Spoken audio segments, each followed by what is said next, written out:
Hello, everyone. Cecil Martin here. Hey, this is Hunter Henry. What's up, man? This is Max Crosby, part of Raider Nation. Hey, this is Ross Tucker, former NFL offensive lineman. Hey, it's Tyler Lockett of the Seattle Seahawks. Hey, this is Jerry Judy, wide receiver for the Denver Broncos, and you're listening to the Full10Yards NFL podcast.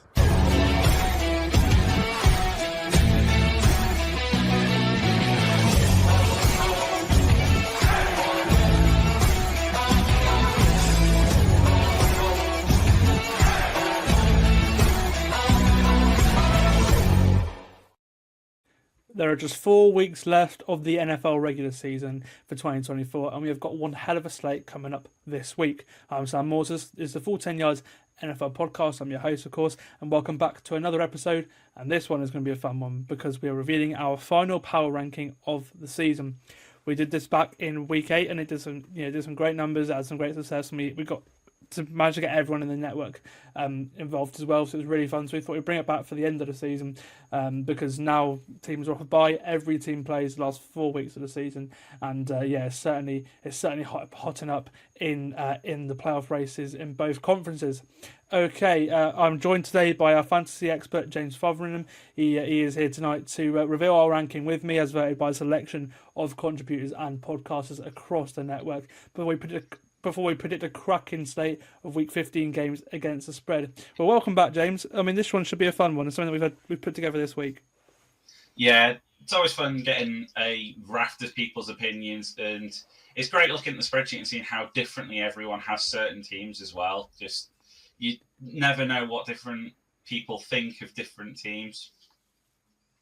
Yeah, absolutely. And we're in that sort of stage of the season now where you can sort of group teams into different categories, and we're going to be reviewing this category by category, and there are sort of groups of five or six teams each time that do fit together. So it's nice how sort of we agree with how the sort of teams have panned out this season. And there's only one surprise, and the top 10. The rest of it is you've got teams grouped together because that's who they are now. We've seen them for 13 games. We know exactly who they are now. Okay, without further ado, let's start with the first tier between 32 and 27. Those teams are the Giants in 32nd, followed by the Raiders, the Jaguars, the Titans, the Patriots, and the Jets. So 32 Giants, 31 Raiders, 30 Jags, 29 Titans, 28 Patriots, and 27 Jets. This tier has a combined record of 16 and 62 on the season so far, so obviously not very good at all. And it consists of 6 teams that occupy the top. Teams that occupy 6 of the top 7 spots in the draft order. And they're all got something wrong with them, whether it's coaching or quarterback. In the Giants and Raiders case, obviously none of them have a quarterback. It's pretty clear that those two guys will be either drafting a quarterback or looking at someone like Sam Darnold in free agency, for example. They will have a new starter next year. And right now they would have the top 2 picks. So Giants and Raiders have certainly got plenty of hope at the position, but unfortunately for them, they've had terrible seasons. New England, on the other hand, they've got a future in Drake May, but they've got a god-awful roster around him. They're up 3 spots from 31 last time, and that's mainly because of May, because he's been so good, but the rest of the team, especially the offensive line, absolutely stinks. The Titans have been frisky. They don't look well coached, and they appear to be sort of undecided on who their quarterback is, or going forward. Like Will Levis has had moments, but he's also had some terrible moments, as we've sort of documented on the podcast this season. And then the Jags and Jets have just been really massive disappointments. Obviously, both teams coming into the year had big playoff hopes. They thought they had quarterback sorted coming into the year. Obviously, the Jags have certainly committed to Trevor Lawrence with the huge contract, and he's not really been the problem. The Jets have got a decision to make on Aaron Rodgers. But obviously with those two teams, both organisations are still really highly dysfunctional, and they will hit reset again in a few weeks' time. For the Jags and Jets, it's like the fourth, fifth time this millennium, which just shows how teams can be really poorly run for a very long time. With these 6 teams, Giants, Raiders, Jags, Titans, Patriots. 6 teams, Patriots and Jets. There's no surprises here. These are the bottom basement of the NFL. Yeah, the records all speak for themselves. Let's be honest, but also quarterbacks being king also kind of speaks for itself when you look at that. You've only really got down there Drake May is the only one who you feel, has a future long term. I mean, Trevor Lawrence probably does have a future but only because he signed that contract. If they hadn't done that deal, or if that had been more of a bridge kind of deal, he probably wouldn't be in the league much longer either, given the way the Jags have gone. It's almost feels strange that they committed to that contract, given the reset they're about to have to redo. He's almost pretty much, I'm just going to take the dollar and run because I'm not going to get much more of a career. He's not like Daniel Jones. He is a starting quarterback in the NFL. I think a lot. He's not. But is he on the same level as the other guys that he was drafted in similar years, like Herbert and Burrow the year before, or No. The guys that have come up? No, I think CJ Stroud's probably in his divisions overtaking him now. Easy. So you're sort of in a situation where you've probably got like the 15th best guy, which is good. But obviously, he has the potential to be, which I think that's why it would be interesting to see who the Jags head coach is. But it's because of Lawrence, it's going to be a desirable job. It's just whether they can sort the rest of the organisation out. Yeah, they kind of need a Kevin O'Connell QB whisperer type coach, really, to get the best out of him. But they also need a roster that can stay fit and an offensive line that can keep him on his feet, which they've always seemingly struggled to manage. So, an awful lot more than just one draft and one rough free agency is going to be needed to fix the Jags. Riffing back to a few of the comments there earlier, I think the Titans probably do know that Will Levis is not the guy. It's how it's probably for the Titans. It's probably a case of how soon do you think you can hit the button on sort of rebuild mode or competitive mode. They went quite in this season on this being a decent season. They were like, we're going to give Will Levis every weapon. We are going to, grab Hopkins. We're going to grab Ridley. We're going to grab all sorts of weapons that are going to make this team work. We're going to make sure we've got a 1-2 punch with Pollard and Spears up front. And they've got their answer, which is he's still a turnover merchant. He can have good plays, but it's not conducive to winning football, basically. And that's probably going to be the death knell for him. But if they don't think they're going to be competitive in the immediate future, just because of some of the contracts, for example, it might be that they just stick with him for another year while they accept they're in rebuild and then take an early pick in a future year, just to sort of, unfortunately for Titans fans, it's elongating the misery. But if they think they're just a QB away from being win now, because that defense is not horrific at all. It just gets the ball quite short quite often. It basically means, they could just draft a QB or even be one of the teams in the Sam Darnold sweepstakes and just have another shot. I've kind of got them and pencil marked as one of the potential Darnold landing spots, but we'll sort of have to see. And then in terms of other QBs, the Raiders and the Giants, we know are in QB draft territory, and if you get drafted there, you are very, very likely to be the starter, unless they decide to bring in a veteran in free agency to sit behind. But you're going to be the starter before week 8. That's pretty much nailed on.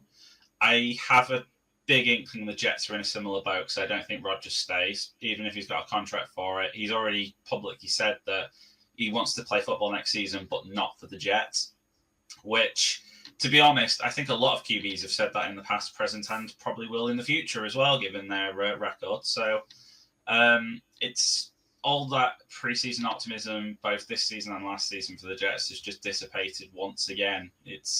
That franchise feels more cursed by the year. Yeah, absolutely. Another one that you could sort of say, or another couple you could say come in the next tier between 26 and 21. Those are the Saints at 26, the Panthers at 25, the Cowboys at 24, the Bears at 23, the Browns at 22, and the Falcons at 21. Now, these teams, at some point have had hope, whether it's the Saints early in the season, the Panthers now Bryce Young's coming on, the Cowboys early in the season, the Bears when they had a winning record before they lost 7 straight, the Browns with Jameis Winston, or the Falcons at the start of the season before Kirk Cousins, went 0 touchdowns and 8 interceptions in 4 games. Yeah, they've all had at some point big wins or moments to think, oh, maybe we could sort of have a wild card push. But I mean, the Falcons look like they would be division leaders. In our podcast we did 4 weeks ago, we predicted them just to hang on to the division against the Bucks. Well, they've imploded since then. I think on NBC, Steve Kornacki gave a great stat on Football Night in America last week. They are minus 1,000 to win a division a few weeks ago. Pretty much almost certain that at that case the odds. Yeah. And now they have a 30% chance of winning the division. So they've gone from almost certain minus 1,000. That's like unheard of. I feel slightly sad because I feel like I was so calling that in that pod. And I was saying that don't rule Tampa Bay out because I think the Falcons running is hard, and we sort of agreed. But Tampa Bay's is also hard, and it'll be a bit of a race to cling on to it. And none of us predicted at the time quite how bad the Falcons would fall apart. And this tier is the Jekyll and Hyde tier, as I've been dubbing it, because all the teams have periods where they're good and periods where they're bad. And they're at very differing trajectories, but they're all in the same boat of it's not our year, and I don't think next year is either. But again, some of them obviously it's injuries. The Cowboys, it's sort of obvious really with Dak missing, but they didn't even look particularly sparky before then. And then the Panthers, my early season, they're not going to win a game, has ended up looking worse as it's gone on because they're now looking like one of the better teams. I'm not sure, but I think some people in our group actually had them outside of this tier above a few teams we're going to hear later because of sort of the trajectory they're on. I don't know what they did to Bryce Young during these last few weeks. He seems like they've badged a different player and put his jersey on him because he's capable. And from thinking, the Panthers are another team that are going to potentially have to cut their losses and draft another QB next year, he's probably bought himself at least another year of being treated as the guy. Maybe he's got something here. Which, well, I was going to say they've gone from last in the power ranking 7 weeks ago in week 8 when we did this last time, that they were last from between all of us. Now they're up 7 spots to 25, and Young's a big factor.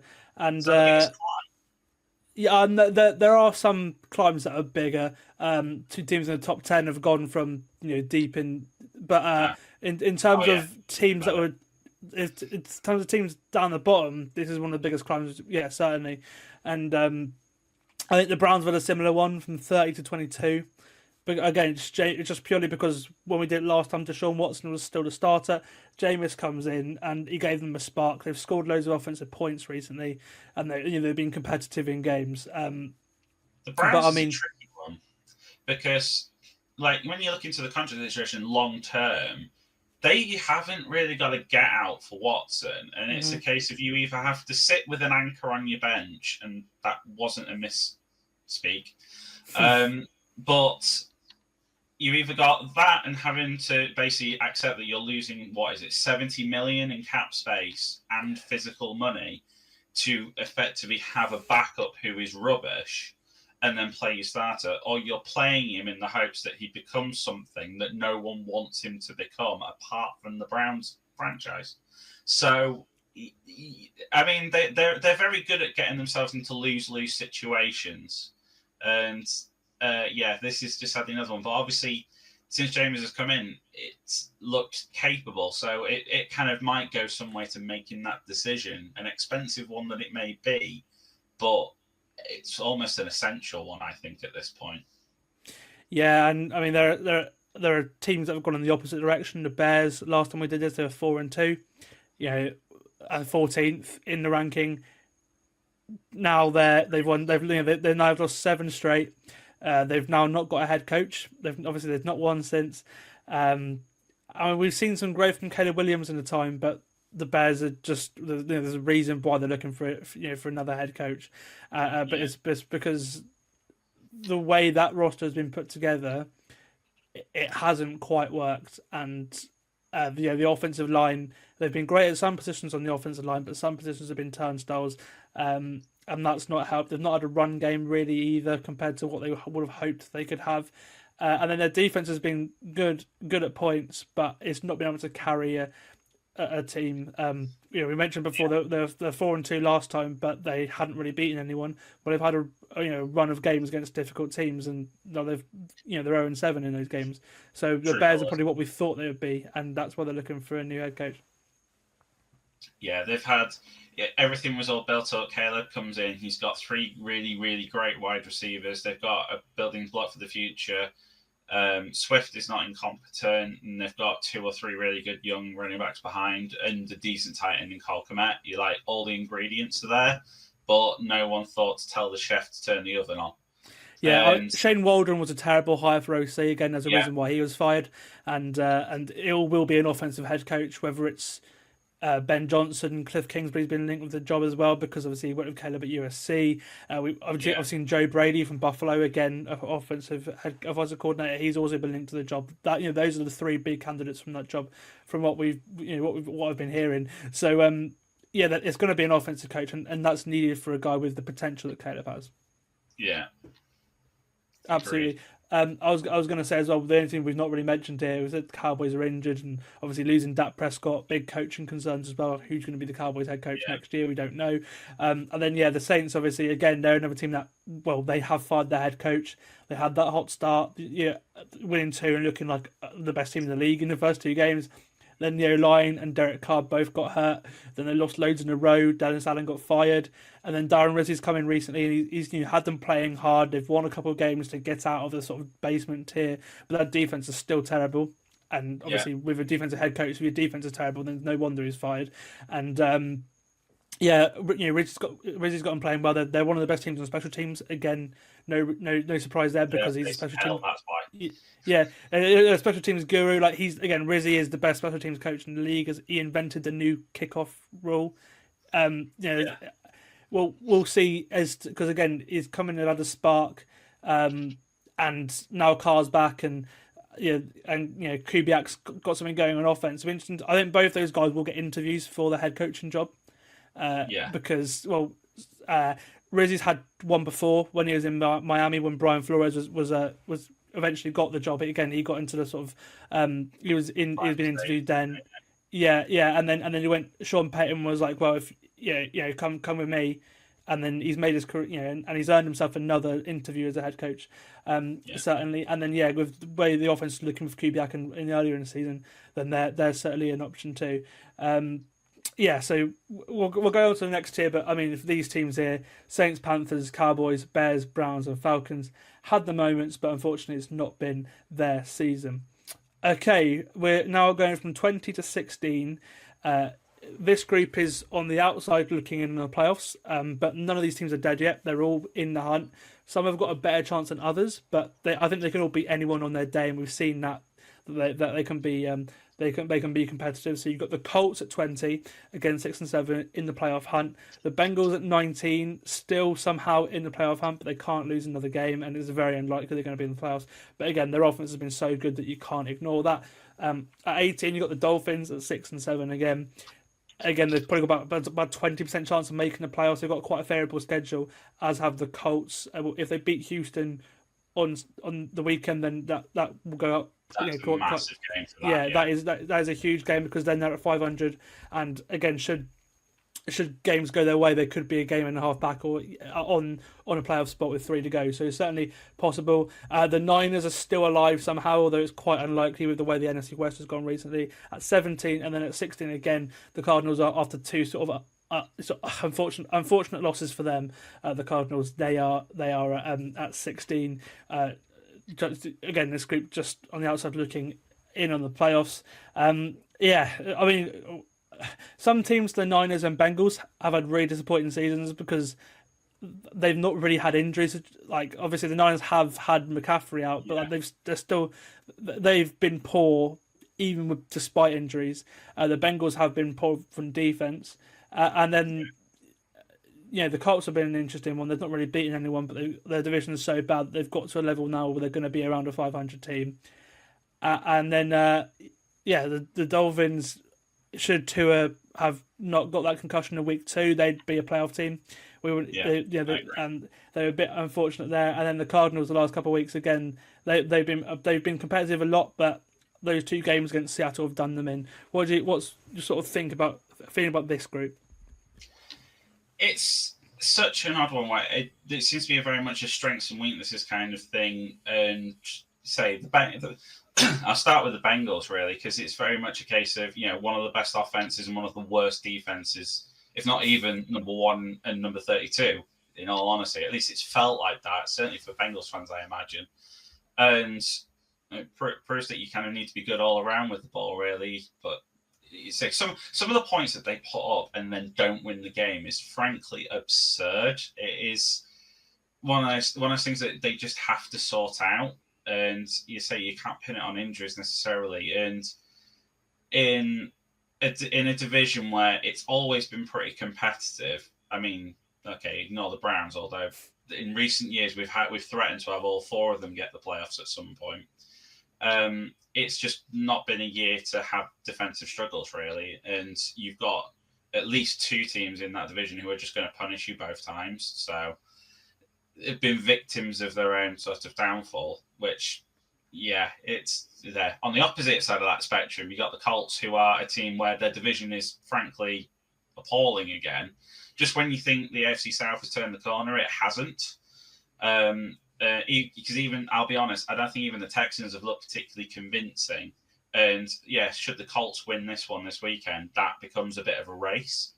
Which, I mean, for the neutral and for the football fan, it'll be an exciting watch, because it means that, you could be down to week 18 final plays, and it's, your playoff spot is on the line, and it's obviously the 4 seed. So it's the QB situation in Indy is what's cost them in some respects, that they don't know what they want to do, and they don't even, the flip-flop between Richardson to Flacco to Richardson. Richardson seems to have got things roughly back together, and they seem to have found a way to play him a bit better. His completion ratio is a lot better than it was, and it couldn't. He's looked a lot better recently. Worse, there wasn't much room for it to get worse. But he's back over 50, which should not be the marker point, but it is. But it's kind of stifled the rest of the team. I mean, the defense isn't terrible, but it's not great. And their receiving weapons, I'll be honest, that's been an injury circus as well. Between Downs, Pittman, Pierce, Mitchell, they've all had time on the treatment table, and I still swear that Michael Pittman at some point was like, if Richardson's playing, I'm injured, and if Flacco's playing, I'm starting. There was that weird point in the season where it was like, oh, I've got a back injury that might need me to go on IR, but it might not at the same time. Like, no one was pulling together, and now they're kind of... And also, like, none of those guys are receiver ones. That's what I was going to say. You look at every other team in this group, and I mean, some of them, like the Bengals and Dolphins, have got 2 ones. And then the Niners again. You could say with Debo and Ayuk. Yeah, exactly. And Jordan Jennings and Ricky Pierce was showing stuff recently as well. Yeah, and then the Cardinals obviously now with Marvin Harrison, obviously they've got Trey McBride in there as well as a big receiving weapon. That's the one thing the Colts don't have, and again that sort of offensive skill position player, because Jonathan Taylor's been okay, but he's not made the next step that we thought he would this year either. That's where they're really lacking. Is they've got a decent offense on it. It just, if they can get something going in the finesse positions on offense, this Colts team could be okay, but it's just not.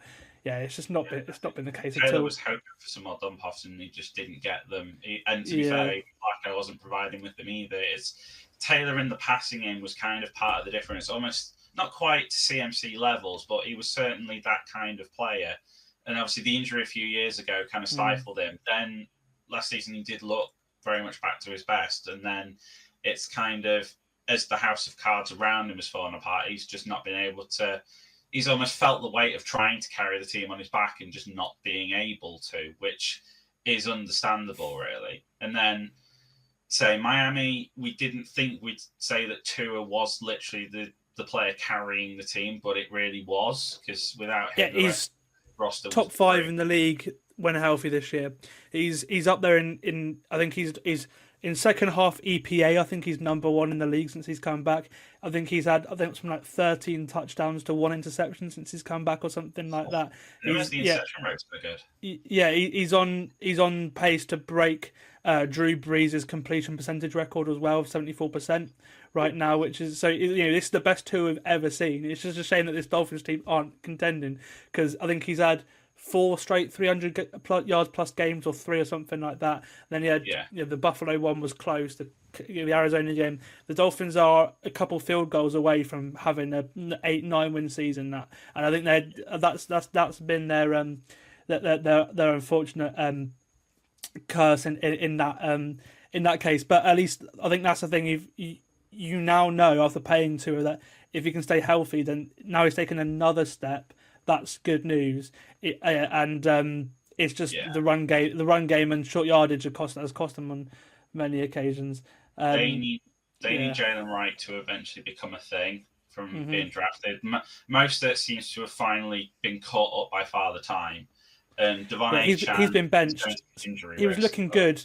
He cost, and that's the thing. He cost Miami the Buffalo game and the Arizona game by having, I think, fourth quarter fumbles in both games, or if not second half fumbles, and because they had a lead in both those games, and then they again the game winning drives from the Dolphins to get back into it, but because they let both teams have a score, they had. And both teams had they would have won both those games had it not been for Raheem Mostert. So he was benched by McDaniel after that. Again, one of his guys he's always had in San Francisco for ages. He's not been seen since. It's been Devon Achane in every single way, including in short yardage, which for a tiny back has not worked whatsoever. But I think that's just a message saying if you cost a team losses, then that's what it is. They need the most at replacement, and then they could actually be okay. They're going to be one of the teams. So you don't need a bell cow, but you need the sort of strong between the tackles, heavy runner kind of situation to then let Achane be the, I don't want to say gadget player because that's disrespectful to him, but to be able to do what he does best, essentially, in very much movement-based roles. And say that team's the one in this tier that you think, yes, the players are probably beyond them this year, but there's still optimism for future seasons. It's like they're not going to be rebuilding. They just need a tiny retool, and you can see the route to them being sort of the team we almost expected at the beginning of the season, which was we thought they were going to just be the second fiddle to the Bills and quite likely one of the wildcard teams, or at least that's sort of how I saw them at the beginning. And I think they probably are still that team, just Tua and concussions, and it's all. I think every year is just going to be the same. If Tua doesn't get a concussion, that team is going to be competitive.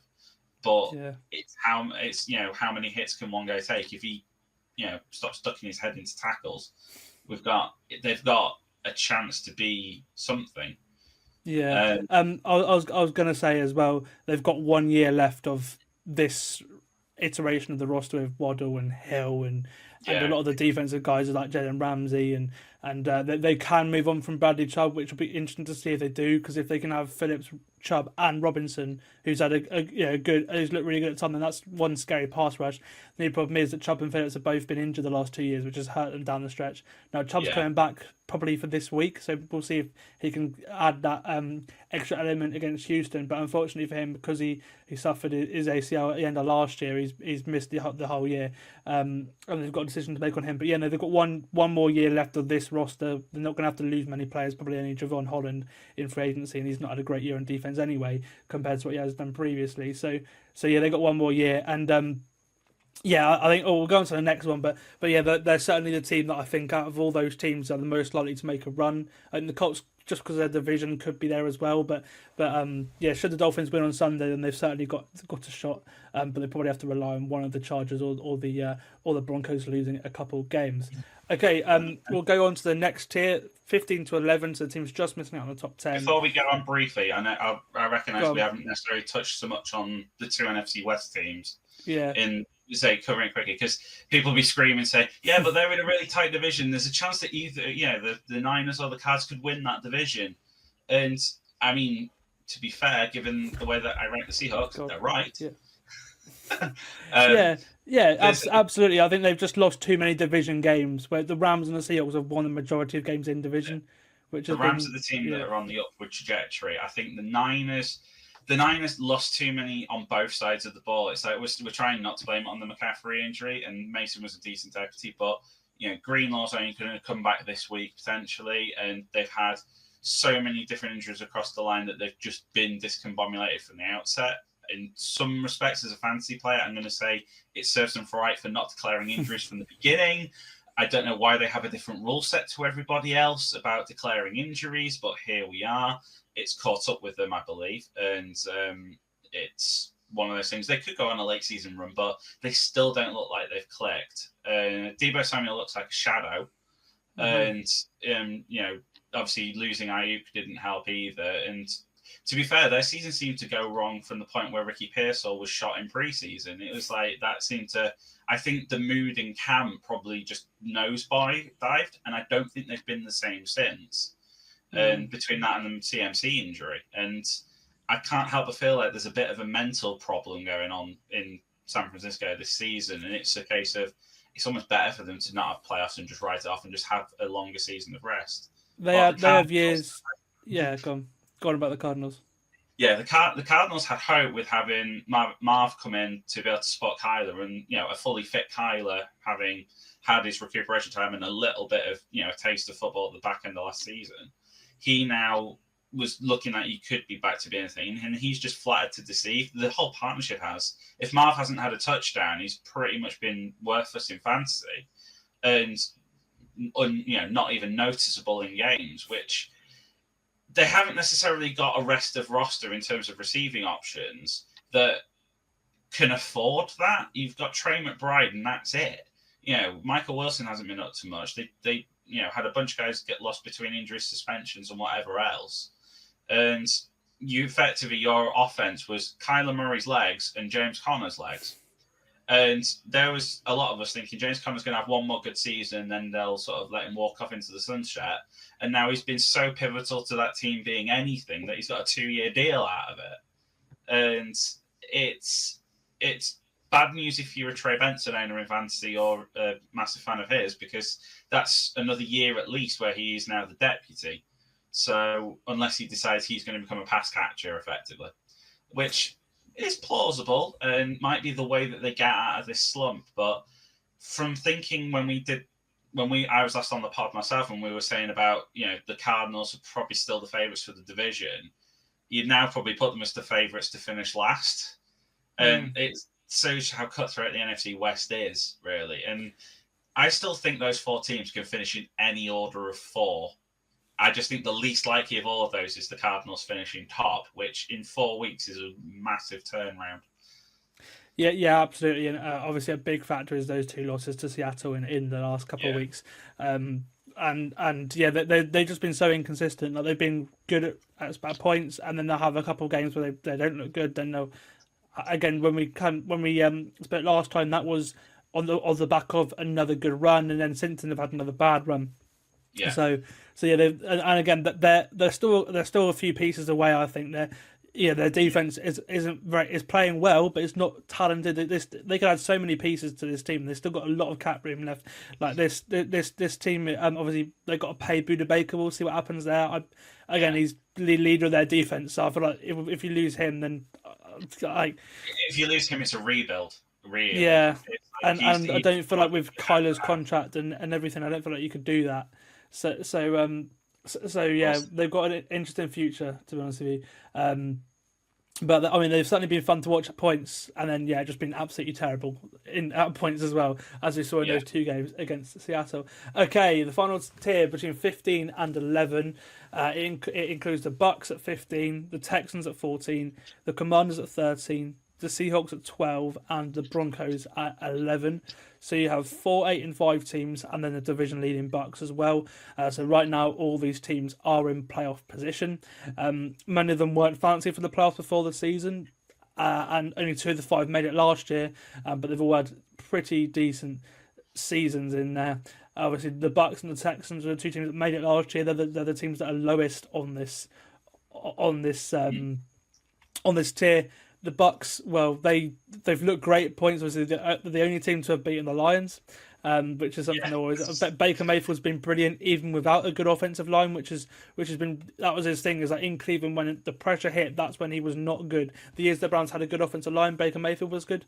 The years the Browns didn't have a good offensive line, Baker Mayfield wasn't good. Now in Tampa this year, they had a terrible offensive line at points, and Baker Mayfield is extending plays. He's doing really. Again, Baker is he is a starting quarterback now, and Liam Cohn, who was with him when he won that game in the Rams with Sean McVay a couple of years ago, came over to Tampa Bay to work with Baker, and he's done an absolutely great job. And again, now he's going to probably have head coaching conversations like Dave Canales did last year. And then the Texans, they're the complete opposite. Both these teams have had these different seasons. Obviously, the Bucks have had so many injuries that, especially to offensive players and on key defensive players as well. That they, if the Bucks didn't have injuries, they would easily be ahead in the NFC South. If Chris Godwin was playing, if Mike Evans didn't miss the games that he did, then again, the Bucks would have probably 10 wins now. If I'm being honest, they've had a very good season, and I think now they are back in the leaders of the South. I think they will certainly be an interesting team in the playoffs. The Texans, on the other hand, they're trending down again. It's like I think they're one of the biggest fallers in this whole list. Actually, they were number 6 last time, down to number 14 this time. Their defense is really good. I love their defense. The pass rush is great. Derek Stingley, again, in last week we put him in our All-Pro team. The defense is playing really well. The offensive line has been a big disappointment, obviously, and the passing game has not been the same. Obviously, Stroud's getting killed, but also the play calling from Bobby Slowick's not been the same this year as well. After a hot last year, and obviously injuries for them have been crucial as well. When Collins went down, Tank Dell has been in and out of the lineup as well. Stephon Diggs is out for the year as well. Like this, they've had. It's been a really disappointing one for the Texans. Now they're fighting to get into the playoffs. They probably will get in, but they probably need one more win just to make sure they are in. Probably against the Colts this weekend, to be fair. I think a victory against the Colts and you probably sort of saying goodnight and they're through. But I was sort of in my head thinking, even though the Bucks have a worse record overall, of the two, who is the least convincing division leader? And you sort of have to say it's the Texans, really. And part I'd love to say in part is because of the division they're in, and then you actually look at the NFC South, and then you're like, yeah. Neither division is necessarily glorious, let's put it that way. But yeah, the Texans have been odd. Like, they had one of the best sets of 3 wide receivers in the league, I think. And then one got injured early, one then got injured as a replacement, and the one who's been ever present seemingly hasn't turned up this season. Like, the curious case of Tank Dell, it's... I don't know what happened, because I thought him and Stroud were going to have the chemistry like they were last season. That was going to be, Dell would have an argument to be ahead of Nico Collins as the number 1. And now he's barely even the number 4, and the top 2 are still injured.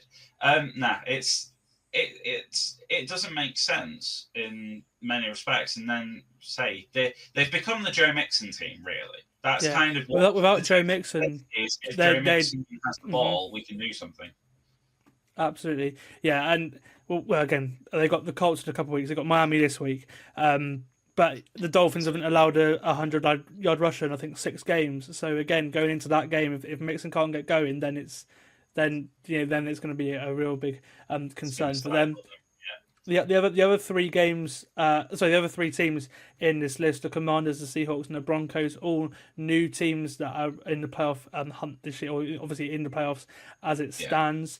I mean, Seattle were the closest of all these teams last year, and made a decision to move on from Pete Carroll, put him into an advisory role in at the top of the organisation instead. And they've been an interesting one. They've had 9 games against teams with losing records. They won 7 of them, but they also have won key division games against the Cardinals to get back into that list. They've competed with the Rams. Obviously that Giants loss was a bit of a weird one earlier in the season. But they lead the division at the moment. We can't ignore that. The defense is getting better as well.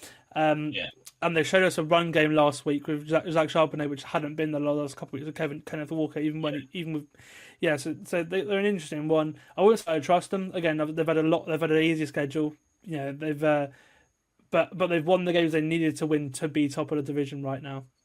Yeah, it's one of those, to the sort of eagle-eyed listeners, viewers, etc., noticing that the Rams have not yet been mentioned. Will probably give you a hint as to where a number of people in the team think that division is going, me included. I actually have a feeling I might have been the lowest on the Seahawks of everybody, but I can't remember for certain, because I think I had them down at something like 14. You've got them at 14th. Craig has also got them at 14th, and Charlie's got them at 13th. I had them as high as 10, which is joint. I was the highest in them at 10. Yeah. So it's you can only beat what's put in front of you, and they're at least doing that, which is competent franchise. But do you think that they can get to the next level? Probably not at the moment. And DK Metcalf's injury history this season is also slightly tragic, and then Tyler Lockett seemingly disappearing. It's been good to see the sort of emergence of JSN though. Smith-Njigba has really excelled. And he's had to, because all the pieces around him have been all getting injured or at least been inconsistent at best. I thought I had high hopes for Cam Walker being a massive thing this year. And then he seemingly got injured, and even when he returned, he still looks injured, in my opinion. And Charbonnet, up to last week, was struggling with any kind of, sharing of load. And then last season, it was like, we're going to switch it up, and it worked. So whether that going forward sort of changes the flow and maybe a bit more luck with injuries and they can look slightly more convincing, but it feels like a bit of a push to do that. While the other two teams, Washington started the season really well, and everyone was like, "Oh, Jaden Daniels is flying," and we were saying that he's the only position that's a lock for Rookie of the Year, and I mean, even that's in jeopardy. He might not even be the offensive Rookie of the Year, given what the other team in this list, the Broncos, are doing with Bo Nix. Let's be honest. Mm-hmm. And say Washington, it's obviously they're in the division with the Eagles, so they're not winning that division, and we called that early a few weeks ago, thankfully. But it feels like the wheels fell off halfway. I don't know whether it's because people sussed them out, whether it's just because the defense could not hold up, whether it's just proof that there wasn't that many offensive weapons there, and Daniels was doing a lot of it on his own, and he couldn't keep that going. They're still a decent team, and you could tell by the way that they did their sort of, trades earlier in the season that they knew that they had something that they had to strike while the iron was hot, but there was always that inkling that they weren't quite ready yet, and it's kind of proving that way. While the Broncos on the other side, starting to feel like a team that maybe they were readier than anyone ever thought. And at the beginning of the season, it's very much, that quarterback's, Bo Nix is not quite the thing yet. He's not quite ready yet. And as the season's progressed, it's just belief. I think both from the fan base, the team, and the player, it's something like, actually, Bo Nix is a legitimate player. Actually, he's good at he's good at this. He's good at everything. He can rush. He can pass. He couldn't pass much earlier on. We had games where we were saying, the Broncos have got nothing. He had like 76-yard passing games, like sub 100 multiple weeks, and now look, it's even Cortland Sutton looks like a world beater. So because it's what's not noted really is he's not exactly got the greatest set of weapons anywhere, either in the run game, pass game, anywhere. No, it's Denver's defense which has really put him in a position, and then he's done everything that Sean Payton's asked him to do. It's like he's not been special. If you compare him to Daniels, for example, if you look at the advanced metrics, and Daniels is a top 10 quarterback in a lot of advanced metrics, whereas Nix is sort of 20th around there. Like I should expect a rookie to be. Daniels has been special in so many things. I think that's what will win him the award. But again, both these guys' rookie season are looking really good, and their teams are on the up. Admittedly, they've not really beaten anyone good. They've just sort of been victim of sort of an easy schedule. Denver have just got one win versus a team with a win record. They're 7-0 against teams with losing records. So again, But we still need to put asterisks on any game against the Chiefs because those were lost by voodoo magic and not actually through play. They were just lost through whatever Andy Reid prays to whenever opposing teams kick field goals. And then Washington are the same. Like they've not really had many stand-up moments. At some points they've looked really good. Cliff Kingsbury's offense got figured out, as it always has done. When it was in Arizona, again, they typically started hot, and then towards the end of the season they faltered. So their bye week last week has come at a good time because then it's given him an extra week to refresh things going for the rest of the season. And I think that is good. And again, they'll be a playoff team. I think all they probably need is one more, maybe two more wins, and they've got a pretty favourable schedule. So they'll get in. Unless Seattle win out, and then you may have Seattle and the Rams as both getting in. We'll get into the top 10 now. Obviously, we've sort of hinted there. The Rams are in the top 10, but they're not the first team in the top 10. The top 10 is number 10, the Chargers, which is interesting. One of the biggest risers since week 8. They're up 9 spots. They've gone 5-2 since then. So it's hardly a surprise that they're in the top 10 because of the record they've been on. Because Jim Harbaugh's done a great job turning this team round in just a year. You think about how big of a mess they were last year compared to now. I have them a little lower than some people do. I think because they've struggled in the big games. And I think that's obviously that's carried over. That was always the case before. They're 1-4 against playoff teams. Again, and Justin Herbert's had multiple chances in games to go on a game-winning drive, and that's not happened. The only time that really has happened this year is against Cincinnati, which again I think he had 3 attempts at that because the teams were just punting for the final 5 minutes of the game. It was weird turnovers and stuff. So neither team wanted to win that game between the Bengals and the Chargers. The Chargers eventually did go and win that game because of the J.K. Dobbins run. But again, Herbert's been great, really good at points this year. He's not put a team on the back. Put a team on his back when needed to win games. If they did that, they'd be really, really good. Like we'd be talking about the Chargers being one of the best teams in the league, as a top 3 teams in the league. If they had that extra element that we think Herbert could go to, is not quite been the same level. But for what this team had, what Jesse Minter done with that defense, going from one of the worst to again the number 1 scoring defense this year.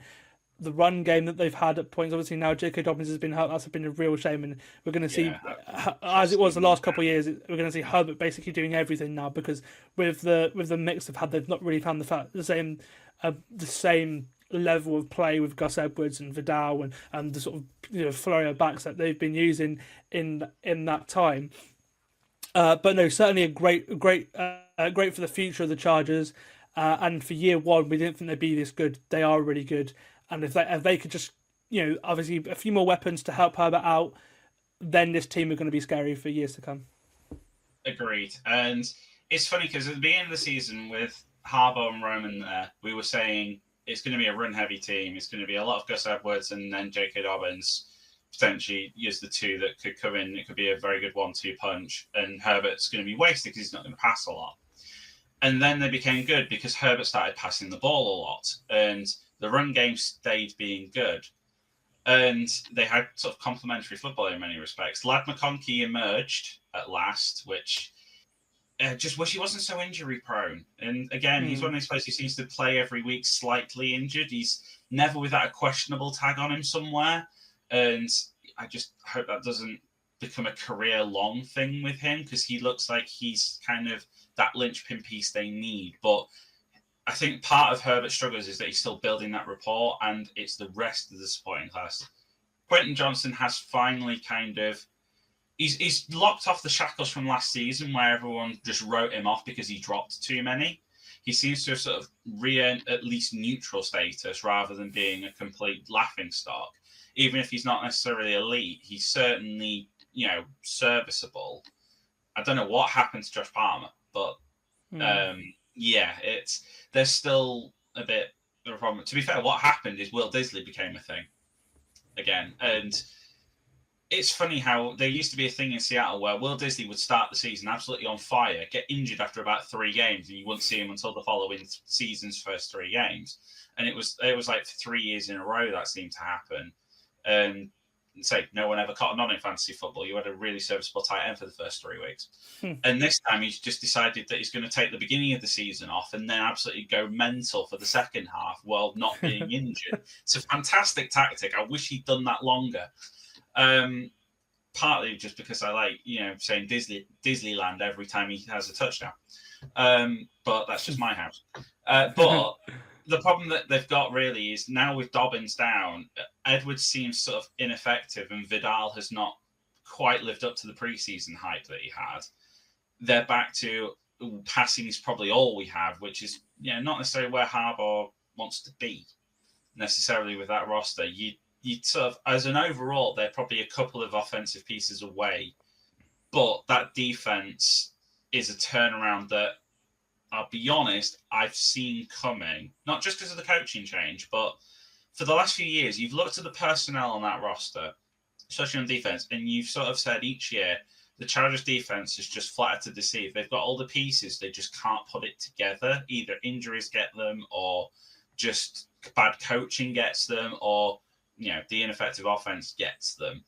And this year they've had enough of a complete package to let everyone shine, and it's really paying dividends. And in some respects, it's like it's been coming, in my opinion, and now they're there. It's just a few more complementary pieces on offense and a couple of lucky bounces to go their way. And I'll say it, I think even the division in not too long will be something they can be looking at, because the Chiefs aren't going to be this lucky forever. I can see also, the Chiefs Andy Reid's future as well. Like he's not going to be there forever either. So yeah, certainly. And again, that makes the AFC West now like it was probably 2 or 3 years ago when everyone went all in the AFC West. Obviously, none of those teams really turned out to be any good. No. But no, the AFC West now for the next couple of years with the future, it's going to be a really fun division to watch. 3 teams who are two teams in upward trajectory. One that's been up the top on a plateau for a while that's about to start the decline, possibly, unless whatever voodoo magic continues. And then you've got the Raiders, but yeah. Okay, we'll go on to sticking with the West Coast. We'll go over in the same city. The Rams are number 9 on our list. Yeah, I'm about to say there's no way they could be any higher than this. But as a literally as a group, we have them at 9 after their big win over the Bills last week. Again, it may blow up in our faces by the end of tonight because they could lose to the Niners tonight, and then all hell breaks loose in that division. It could look really stupid in the morning. Yeah, absolute chaos.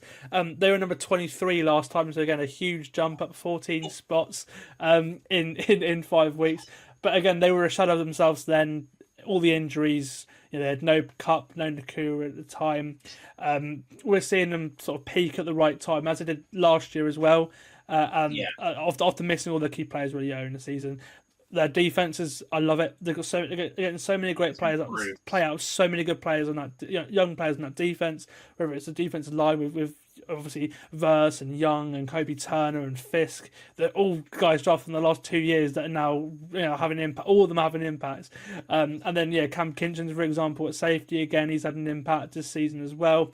They're really well coached on both sides of the ball, so obviously hats off to Sean McVay and then for giving Chris Shula, of course Don Shula's grandson, giving him the DC job, and he's had an outstanding year after the success that Raheem Morris has had previously. Obviously that earned him a head coaching job, and obviously we saw last week what they can do. They're scary.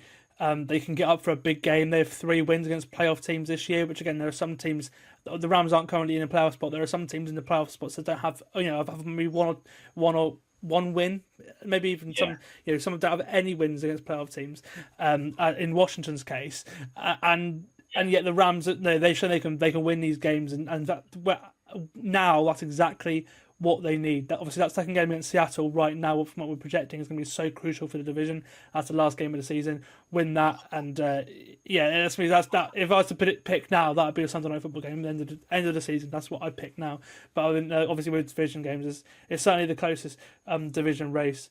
And yeah, should they win tonight, if they can get to that game in Seattle, that the division's probably theirs. They may even have it before that.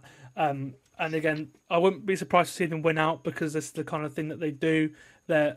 And again, if that is the case, and they've certainly got a chance at the wild card too, probably in Washington's spot. But they deserve to be here because of where they've been the last couple of weeks. It's just now whether they can make the run that we were expecting them to.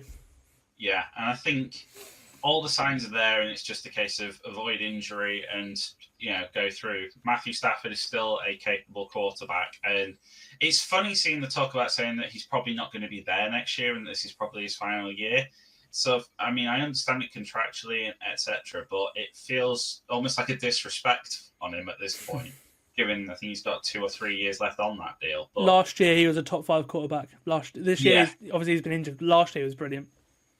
Yeah, the weapons are there, and you feel like if you give Puka, Cooper Kupp, etc., to a new rookie, it's part of the reason why I understood earlier in the season there was talk of a Sam Darnold, Matt Stafford switch. I think it was that it was muted, and in some ways, I think both franchises are glad that they didn't do that, essentially, because both teams have flourished with the status quo, so to speak. But you look at that offense for the Rams, and you just think you almost want Stafford not to end, because he's going to be reliable, dependable, and he's what Puka and Kupp need. And so I think you've said everything that needs to be said about that defense, in that it's young, it's hungry, it's just constantly improving. And they may have had wobbles at the beginning of the season, but it was all the learning curve, and it's now really coming to fruition. And it's why we're backing them probably to win that division. But I have to admit tonight, if the Niners win, it's complete and utter chaos in that division. I will look forward to the next. I can't wait for the next few weeks if that happens, just because every week, every game is going to matter for those 4 teams, and that is such a fun place to be in. But absolutely, yeah. That night, I fully. Okay, yeah, I completely agree. Let's go on to the Packers now. They're number 8, which pretty much these 8 teams are, other than one person, they are the sort of consensus top 8 in the league. Again, obviously, the first of which in that top 8 are Green Bay. I think some people had them as high as 5th. Some have them as low as 9. They're quite a polarizing team, the Packers are. For me personally, when they're hot, they're going to be very, very hard to beat. They've been hot in some games towards the end of the season now. And that's because Matt LaFleur is such a great coach. Probably the best creative. Him and Ben Johnson are the 2 most creative play callers in the league right now. I think there's a lot of talk about him sort of overtaking Shanahan in that aspect, and I can see why, because everything they're doing in the run game is brilliant. And again, if they can get Jacobs going, then it gets Love going, because then you can hit one play action, which again is his main strength. I had them at 7. I had them on top of Minnesota, who are higher in this list. I feel like this Green Bay team beats this Minnesota team from what we've seen the last couple of weeks, because Minnesota have been a little bit lucky, I think. And Green Bay have had a much tougher schedule as well. We can't forget that. Their defense is amazing as well. I love what Jeff Hafley has done since coming over from Boston College. The Xavier McKinney pickup was a really good one. They're probably a pass rush away from being the best defense in the NFL. If they can get a pass rush going, then this team is going to be so good. But if the run game is on form, it means we'll get a good Jordan Love, which means that I think the Packers can beat anyone. I really do. I think they are Super Bowl contenders. It's just they've had a bit of, obviously the Love injury hasn't helped. Again, they lost a few games in that stretch, and then coming back as well in the Minnesota game, he wasn't healthy. He started that game, but he wasn't healthy. So now they're hitting the groove after a bit of a shaky start to the year. I think they're a team to watch, Green Bay, and it's why I've got them. I think they're better than some teams that are above them. Yeah, it's mental that a team 8th in our overall power rankings are 3rd in their own division. which is testament to the NFC North.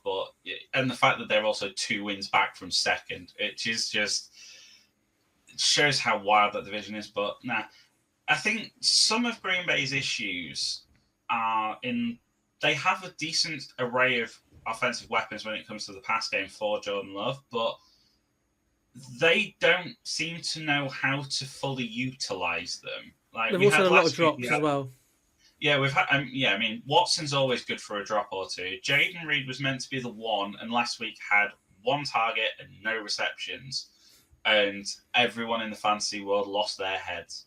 Because it was week 14. It was the last week before the playoffs, and that donut cost a lot of people their playoff spot, me included.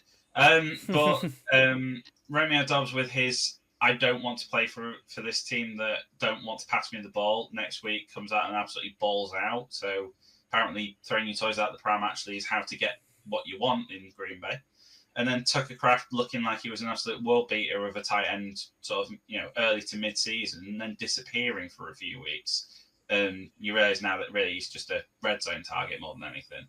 It's become the Jacobs show, which, I mean, to their credit, say they picked him up saying he's going to be more useful to us than Aaron Jones is. And they've managed to get the best out of him, especially since they've had to, because all their backups either keep being injured or dropping the ball.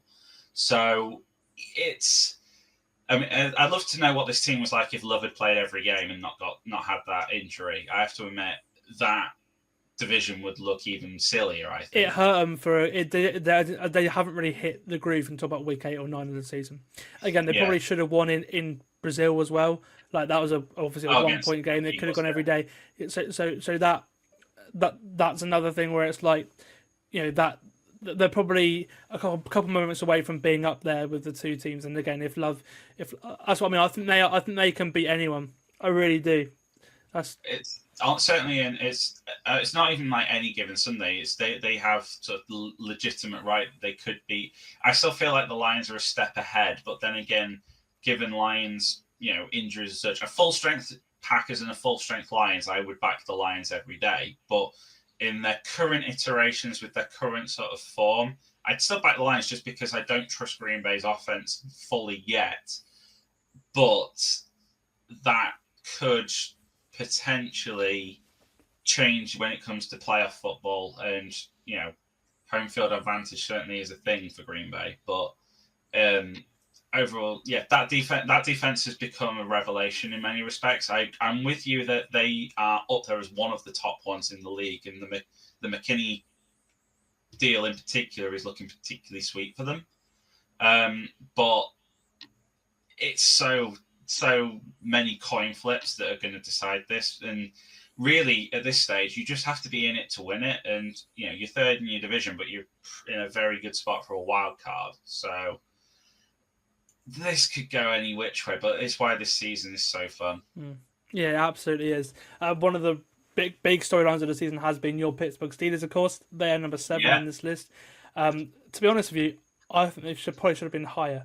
I was one of the 2 people that had them as high as 5. But I mean, some people had them as low as 9, 8 or 9. Again, the Packers, they're very polarizing. I don't understand why though. Yeah, exactly. Yeah, so I don't really understand why they're that polarizing though, because what this team has been is something special. Obviously, 4-0 against playoff teams this year. That's obviously that's a big factor as to why I had them higher, because they've won the big games. Before they had this offense, which they've got now, which is the best they've had for years, they could shot big teams anyway because of the coaching and the defense. Now they've got that, it makes them so much better. It's why so why can't they go on a run? For me, I think this is probably the best Pittsburgh team since 2017. I think on par maybe even better than that team. Obviously the weapons are comparable, but the offense is fun. It's efficient at the same time as fun as well. Obviously George Pickens being out we'll see how that goes. The defense is the same as it's always been, top class. Obviously you must be over the moon right now. I mean, I've said all through the season, I still can't quite believe from what I thought at the beginning of the season, that this is still going and that 10 wins at this stage ahead of the Ravens by 2, and with a realistic chance that we could clinch the division with a victory against them in 2 weeks' time. Like, that's not one I had on the bingo card. But fair play, that coaching staff, team, everything has pulled together. And as I said, if you have 2 quarterbacks, you have none, unless you're the Steelers, in which case you have 2. It shouldn't have worked, and it did. Russell Wilson, from being it's a one-season bridge idea, might have played himself into a few more years of playing.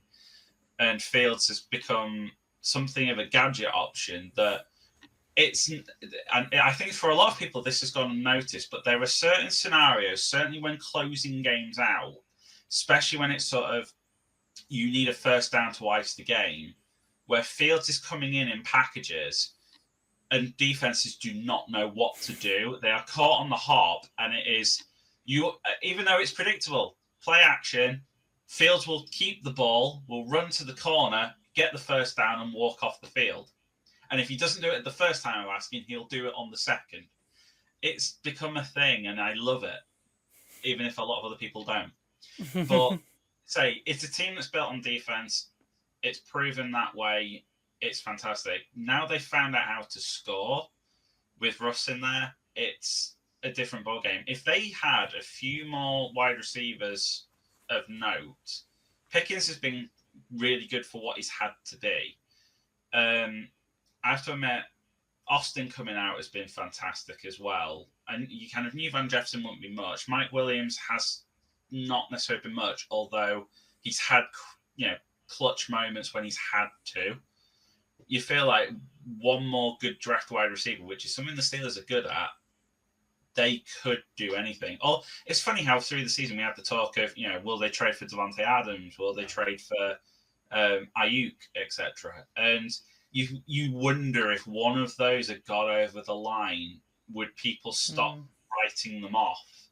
And if they had the same record, but they had one of those pieces going off, would people start believing? Is purely the sort of Steeler slander as I see it, because your wide receiver 1 is George Pickens and your wide receiver 2 is pick a name out of a hat.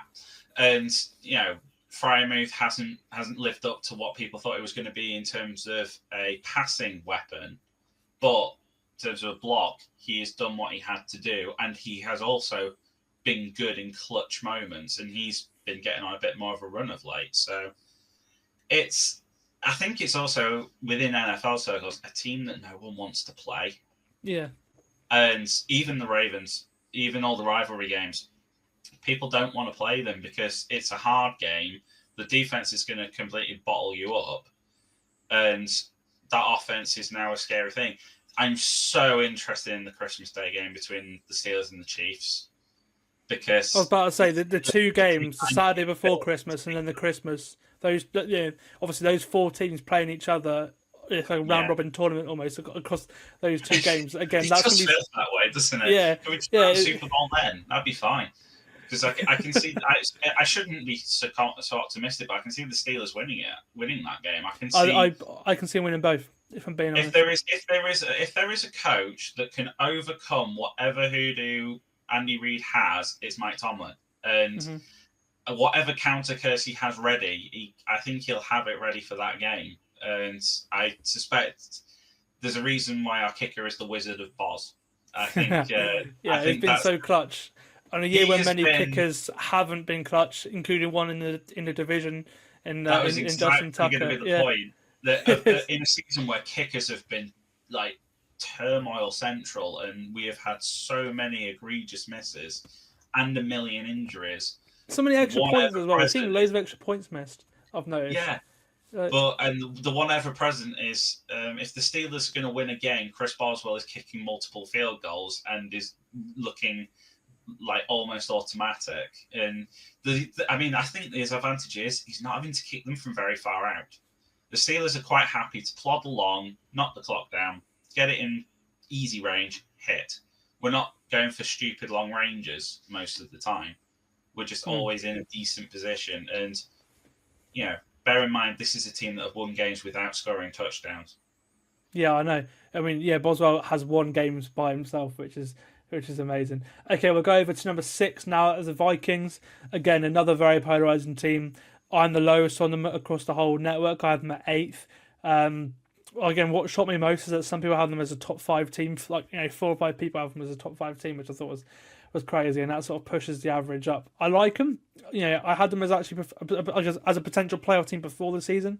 I got persuaded against it, and I hated myself for it as we got into the season because I knew they'd be decent with Darnold because of how good of a coach Kevin O'Connell is. Obviously, Brian Flores is such a good coach in defense, and not so much now, but at the start of the year he was causing havoc with his defense. They've played some outstanding football at times this year, but the problem is they've had a really, really easy schedule. Just 4 games against teams with winning records, 2-2, and they've been lucky at times with turnovers as well. Darnold's getting better. He's had his best stretch of games later in the season, which is really, really good. He's been playing very well lately. 11 wins, of course, they deserve to be up here, and I think they will outcoach 90% of teams in the NFL because of how good their coaching is. I just worry about them going to Detroit, Philadelphia. I think Green Bay beats them next time they play them. I feel like a lot of the teams in the AFC could beat Minnesota as well. Even though they're 6th, I wouldn't say they're Super Bowl contenders as there are teams like the Steelers and the Packers that I think they could do, because they haven't beaten anyone. They haven't beaten winning teams yet. That's the thing. That's my only caveat. But they've had a great season, haven't they? You can only beat what's put in front of you, and they've been doing that pretty well. And its record counts for an awful lot, and momentum will also probably count for an awful lot. And in some respects, if there's a team that is high on this list purely based on like luck and aura, or whatever the kids are calling it nowadays, it's probably the Vikings. It's like you look at that team and you go, you're not really an 11-2 team, but you are actually an 11-2 team, and you are literally an 11-2 team, and that's kind of, stats don't lie, even if they do. And it's like you can't really pinpoint it. There's no one thing. You'd like to say it's the Darnold Jefferson connection, and the fact Joe Madison's now turning up. You'd love to be able to pin it on the defense, but even that's sporadic at times. And there's no one thing that's making them go on this amazing run. It's just a bit of a combination of all factors. Mm-hmm. And I had them reasonably. I think I had them 6th overall, and most of that was purely based on just momentum and feel than it was about tape. Because if you go by tape, I would 100% say have them behind the Steelers, behind the Packers, but it's a feeling. Yeah. Again, like the Chiefs, they're the 2 teams that have had like the most luck with, or at least they've won the most one-score games. Most Vikings games are one-score games. They're very close, and they'll find a way to do it. And again, Darnold the last couple of weeks has had his moments to do that. We'll see as they play Green Bay again, as they get into, obviously they've confirmed the playoff spot now. We'll see. I wouldn't say I trust them in those games, whereas I think with the other teams that have done it before and are more physical than the Vikings, I feel like they in those games will prevail. Okay, number 5, they are the Baltimore Ravens. They've fallen down a few spots last time after going 3-3 since our last power ranking. I think for me, though, once they get into the playoffs, I think they're going to be super dangerous because that's the way this team has been built. It's the best version of Lamar we've seen. It's the best version of the Baltimore offense total we've seen. It has been built, and again, it has been built to have its best success in the playoffs. To do that, obviously to do that in the off season, because that's been when the playoffs hit, that's been their demon. Obviously, they've not been the same team in the playoffs. Obviously, to rebuild it to the way they have this off season, they had to lose a lot of pieces on defense, and because of that, they've been in a lot of shootouts, and everything that Lamar's done is not. Obviously, at some point they can't cover at all, and their defense has cost them a few games, unfortunately. And again, that's shown this year they can stop the run, which is really good, and again is great for the playoffs. It really is. But again, that pass defense is put them in a few shootouts they shouldn't have been in, and then they've lost games that would have been close because of their pass defense as well. Again, they're also shocked me for the Ravens. They're also the most penalised team in the NFL, which is it just doesn't feel right. But again, like Green Bay, I'd call them Super Bowl contenders because They have everything that you need to succeed in the playoffs. They have the coach. They have the quarterback. They have the run game. They have the defense that can stop the run. That is what you need to have success in the playoffs. They smashed Buffalo. They smashed Houston already this year. The game against Kansas City was a flip. Again, it came down to the last play of the game, as was the Pittsburgh game again when they went for 2. I can't quite trust them yet to put them any higher. Obviously, even though they've beaten some teams that are higher than them in the list this season already. But for me, Raiders. Yeah, exactly. So and again, it's like if they could cover, they'd be the best team in the league. They just can't cover, and I think that's been the issue with them. It's like they're gonna be tough to beat in the playoffs if they can stop you. If the pass defense sorts itself out, this team could win the Super Bowl, and that's what you've got to put in there. I think it's even a little bit, then because they're so good at everything else. Number one, again, with obviously running number one offense, number one, running the football. Points this year. They can stop the run. They're top 5 teams stopping the run as well. Then everything, if they can just do that, then they're going to be really good. It's just, will it happen? Yeah, unfortunately, when you have a weakness, teams will exploit it, and they have been doing, and some of them to better effect than others. And yeah, it's one of those where it's like 80% there, but that other 20 is what wins you Super Bowls, and they're not there yet. And it does feel weird with the Ravens because it was always the case that defense was always stout and was always good. And how one side of it can just be absolutely atrocious is shocking. Especially when they've also managed to fix the run game and suddenly their offense is just clicking on 1,000 cylinders and it's wild. Derrick Henry in winter months is going to be a problem for everybody. And as you say, they've been built to win the playoffs and just do enough in the regular season, I get the feeling. And it's how it's panning out. But it's one of those where it's not been convincing, even with the big scores and with everything else. I don't want to compare them too hard to Cincinnati, because the difference is that Baltimore has a run defense. But it is very much, we will score more points than you, and that's pretty much the way that they play football at the minute. It's just that they're doing most of it on the ground rather than the air as well. It's the reverse Bengal. But I just don't know what to think with the Ravens. I mean, clearly the same as everyone else because I have them at 5. But I still, in my head, only my Steelers bias and not wanting to be seen as a homer put them ahead of the Steelers in my rankings. But when I sort of look at them as a head-to-head, they play each other not this week but the following week. And that game, it's one of those where it's not a massive game because you get the feeling that both teams are going to comfortably make the playoffs, and it could be a division decider. But at the same time, I don't think that'll be like the sort of clincher for either team. I think it'll be a case of if the Ravens win, they've probably got the best chance to win out and take the lead. If the Steelers win it, they could clinch potentially. We'll see. But I think what that game might do is go somewhere to sort of seeing where the mentality is, because both teams will see that like a playoff game. You've got the rival, you've got absolutely. You've got a team that is a competitor that is going to be in those playoffs, and you've potentially got division rights on the line. That game will go a long way to seeing which one of those two teams is a genuine contender for the Super Bowl. If the Steelers win that, they are for real. And the Ravens are too many steps off. But if the Ravens win it, which is probably what most people will expect, then the opinions are very much, okay, the Ravens really are still the contenders, and the Pittsburgh slander and doubt will still continue. So that game will be an absolute statement. Yeah, but again, there's a Saturday before Christmas, and then Christmas is going to be one hell of a day, or a couple of days of football. Okay. At number 4, our previous number 1 falls all the way to number 4 as it is the Chiefs.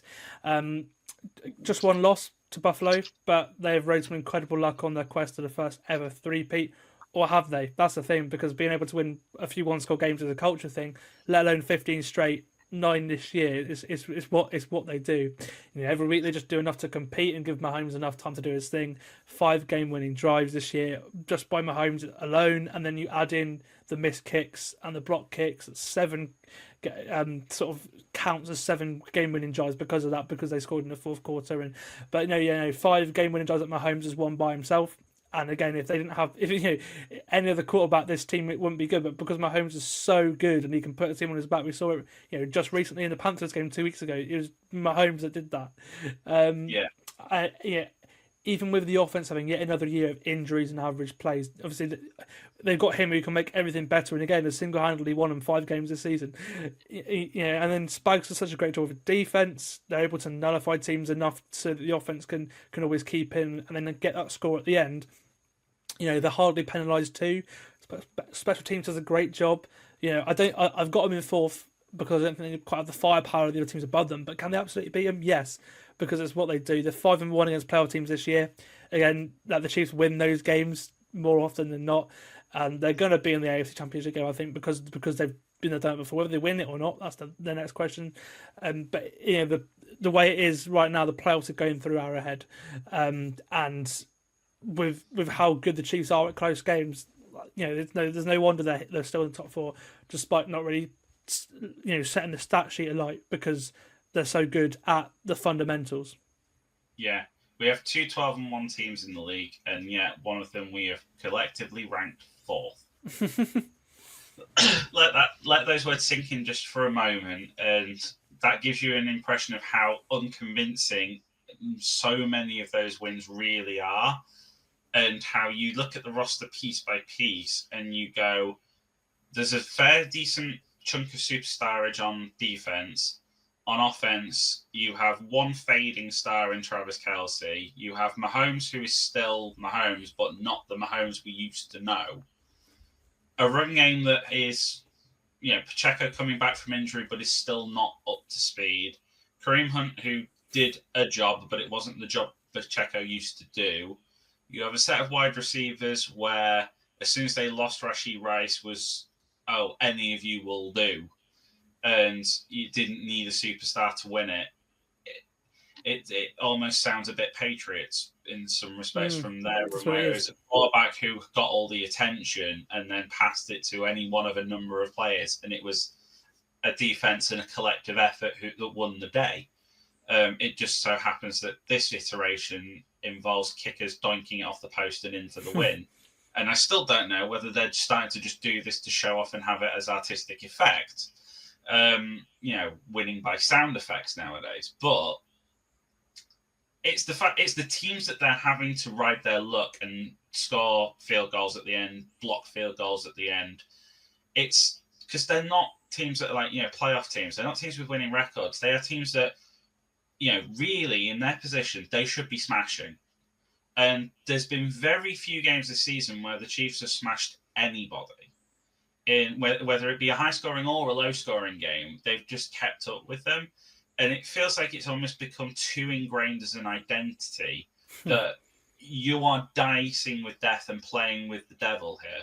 That the Bills obviously got it over the line with them, and the one team that managed it. And I don't. But they always do. That's the thing. In the regular season, Buffalo beats them every time. I think it's 4 straight regular season games that they've won, the Bills. The problem is when the pressure hits, that's when the Chiefs are so good. And I again, it's like, can anyone match the Chiefs when it really matters? That is the question you have to ask. I think a lot of it, I do think, does fall down to coaching, and it's like you can't deny how good Andy Reid and Spags are, and that's why you can never rule them out. And it's still funny that you look at that and like, well, why are they still ranked at 4?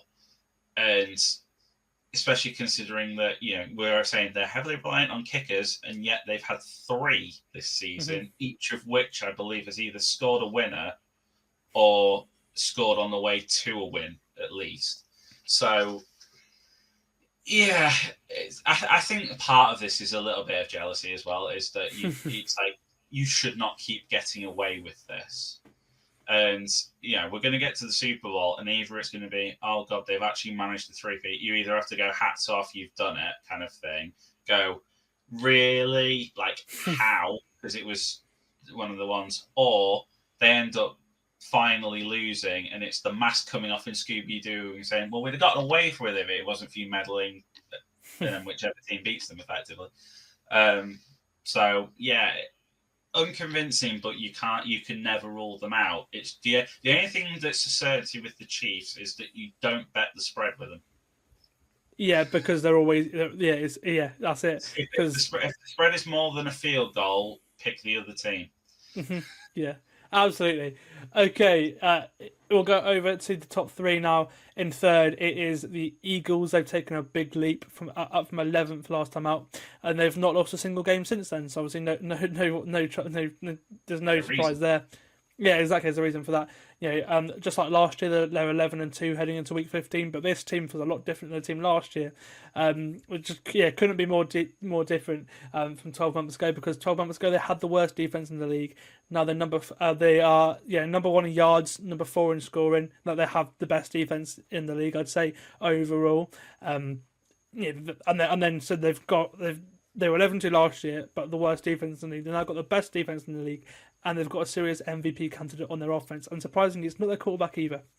No. Saquon Barkley has led them to 11-2 record. Probably one of the greatest free agent acquisitions of all time. He's absolutely transformed this team. Again, the next couple of weeks are tough for them. But we'll see who are you now the next 2 weeks. They've got obviously Pittsburgh this weekend, and they've got Washington next weekend as well.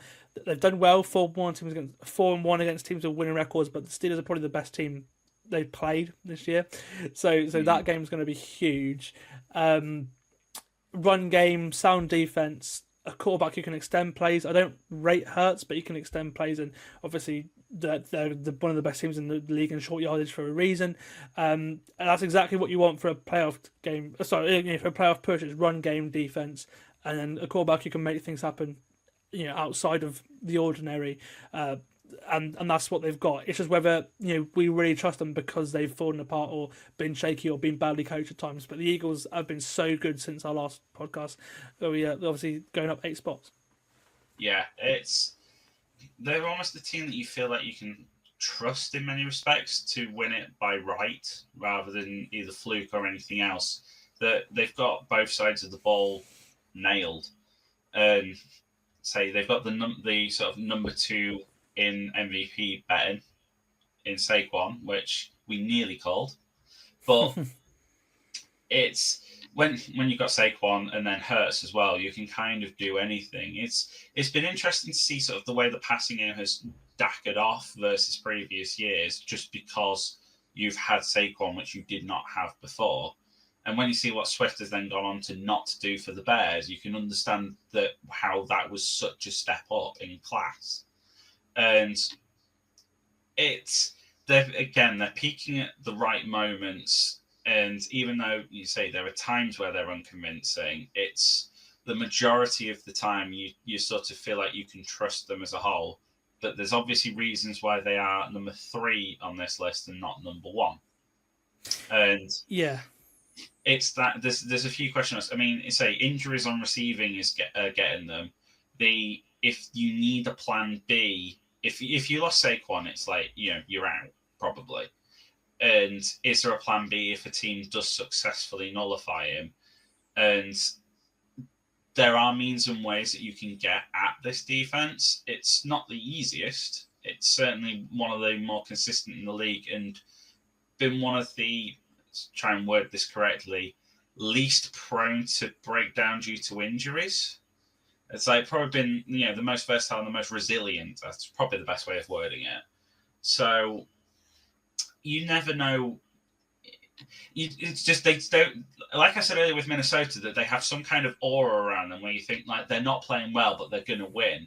They've not got the same aura, even though obviously we've ranked them a lot higher.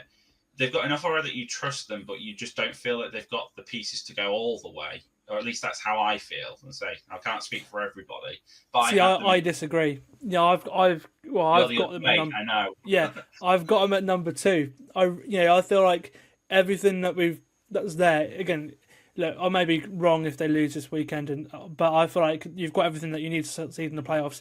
Again, you've got a roster that's done it there before as well. a lot of this team were in the Super Bowl 2 years ago. There's a lot of carry. They've done it before. They know how to win playoff games. They're dominant at both lines of scrimmage as well, which again is so key for the playoffs. Yeah. And I don't feel like the next team, which we'll get into now, Buffalo, I don't feel like they are. If I'm being honest, like I would pick Philadelphia over Buffalo. Yeah, I mean, I nearly put Buffalo at 4, but if it wasn't for them beating Kansas City, that I feel uncomfortable giving a team that's been beaten quite convincingly by 3 other playoff teams the status of the second best team in the league with Buffalo. Yeah. Like, that's what I struggle with. Obviously the Rams aren't a playoff team, but we expect them to be, right? And they got it handed to them by Baltimore, and their offense. Houston killed Josh Allen that day, and again that game. Again, Buffalo were not great. As 3 big games that they've not turned up for. Again, it's their only 3 losses, and then everyone else they've played, they've beaten because they've not been very good. The Kings are beating really good teams, Buffalo. It's been that for years. Yeah. It's just a big moment, and it's why they've won so many division titles, because they get enough wins against everyone they should beat to compete. It's the games. I think not even a 6-touchdown Josh Allen could have saved them last week. The quarterback scored 6 touchdowns and he didn't win the game. I think that's. It's like the madness of that, but yes, yeah, exactly. It's like obviously, I think for me, they're very, very good. I think, but for me, I find it hard a team that have lost in the way they have at points this season. I find it hard calling them the second best team in the league, because again, and they've shown in the big games that they have struggled. Again, it's the only thing they can do is beat the Chiefs in the regular season, but other than that, they very rarely win the games that they.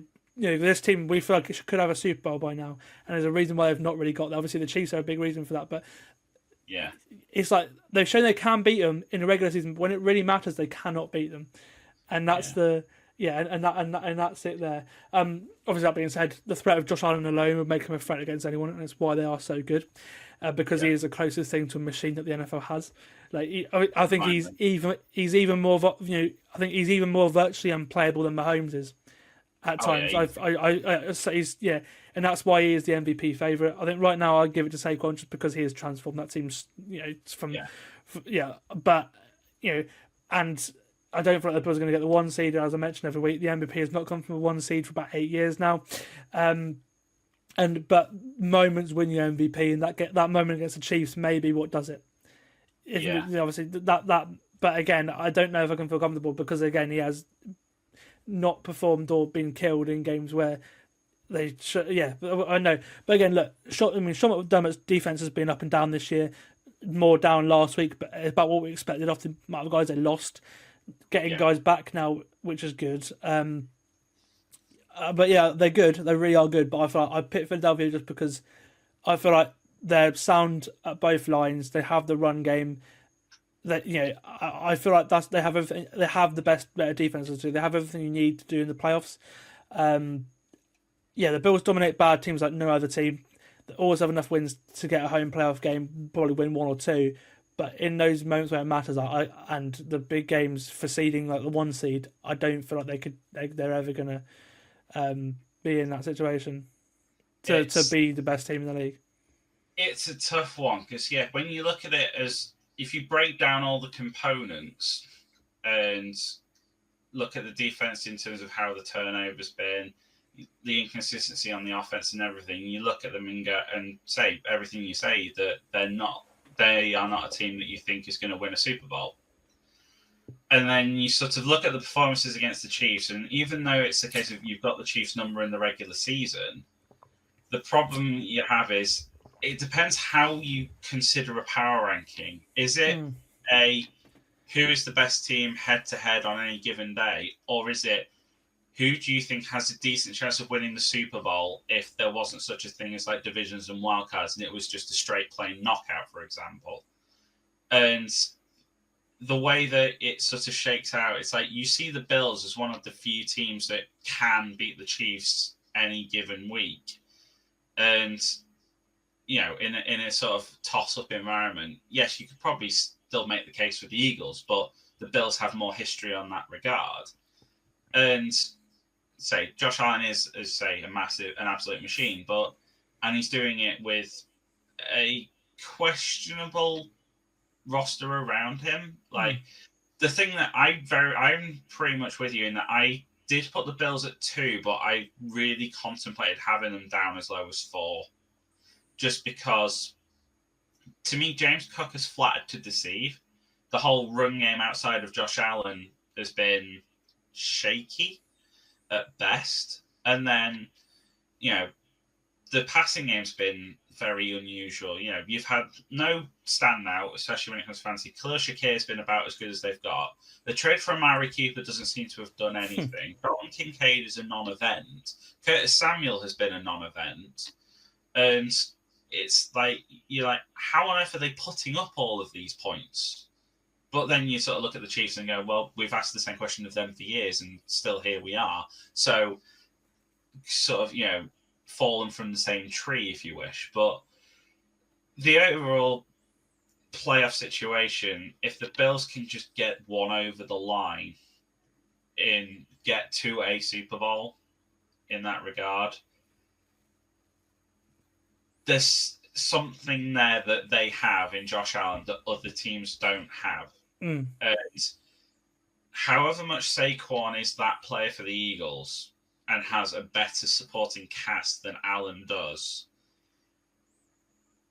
Barkley is in such a position that teams can scheme to bottle him up and still be effective against the rest of that roster. Josh Allen's double skill set and the fact that if it's not him, it could be anybody, and even if none of them are convincing, one of them will find a way. There is always an outlet that they can still succeed on offense. And while their defense isn't fantastic, it is enough to at least keep your offense in it. And if you're in, you can get there. Yeah, I hear you. The trouble that they got over, there is every route they can get there. Absolutely, and it was very close. There's only a couple second place votes in between these two teams. They're very, very close on the rankings. So again, it's a debate you can have, and it's such a difficult one. Certainly, what's not difficult is number one team, and that leaves obviously the Detroit Lions, but a very comfortable margin too, because every single one of us picked the Lions as number one team in the league, a unanimous victory. Yeah, no surprise to me at all. They have the culture that I'm sure many people were jealous of. They're playing sound football week in, week out, despite like a revolving door of defensive players as well. They got 13 defensive players in IR at the moment. That's an insane amount of players that they just don't have on their roster. Again, 4 or 5 of them like key starters as well, and yet they're still playing such great football. And they've started a movement as well. Their run game last couple of years started a movement. Their sort of 2 feature back offenses like revolutionised the game the last couple of years, and now teams are trying to rely on. It has like the league has sort of jumped on a bandwagon that they started a few years ago. This year offenses have like averaged 119 yards per game on the ground. That's the second highest number this millennium, and it's one of the second highest numbers ever in terms of your rushing yards per game. And that's not a surprise, because of obviously. The Lions started this, then everyone else has sort of caught up and realised, wow, the run game is really valuable if you can do it right, and the Lions do it right because they keep both guys fresh, and they use both of them in the red zone. It's the unpredictability. It's like, they do it well, and the defense. Like again, I mean, Aiden Hutchinson was tearing the league apart. He would have been like runaway defensive player of the year had he played the rest of this year. Obviously, I'm really hoping if they do get to the Super Bowl or get to the championship game that he might be back. He thinks he could be. We'll see what happens there. But no, look, 6-1 versus teams with winning records, 11 straight wins. Pretty tough stretch coming up, but I would probably pick them to win all games because they just set a standard and they hit it every game. That it's like, again, they started a movement with the the aggressiveness of going for it in your own half, and now most teams do that and things like that. And it's like to beat the Packers in a close game last week, they went for it 5 times, they converted 4 of them, and it won them the game. Even as they lost defensive players by the numbers in that game, they still managed to get it done because of the culture that Dan Campbell was set, and that's why they're so good. And the thing that the Lions, in some respect, have on their side as well is that all the neutrals like them. I joked last time I was on saying that they've become America's team in many respects, in that if your team's not winning, who do you root for? And I've seen many graphics and memes out there where everyone's saying the Super Bowl we won, which is Bills and Lions, and then the Super Bowl we'll get, which is Chiefs and Eagles. And I feel like that attacked me, rather personally. But I think, say, the Lions are, but yeah, the culture is there. They are likable. They have every facet going. Yes, the defense has fallen off a little bit with all the injuries, but the fact that they're still getting the job done is something that you can say for them that you can't say for the Bills, and you can't even say fully for both the Chiefs and Eagles.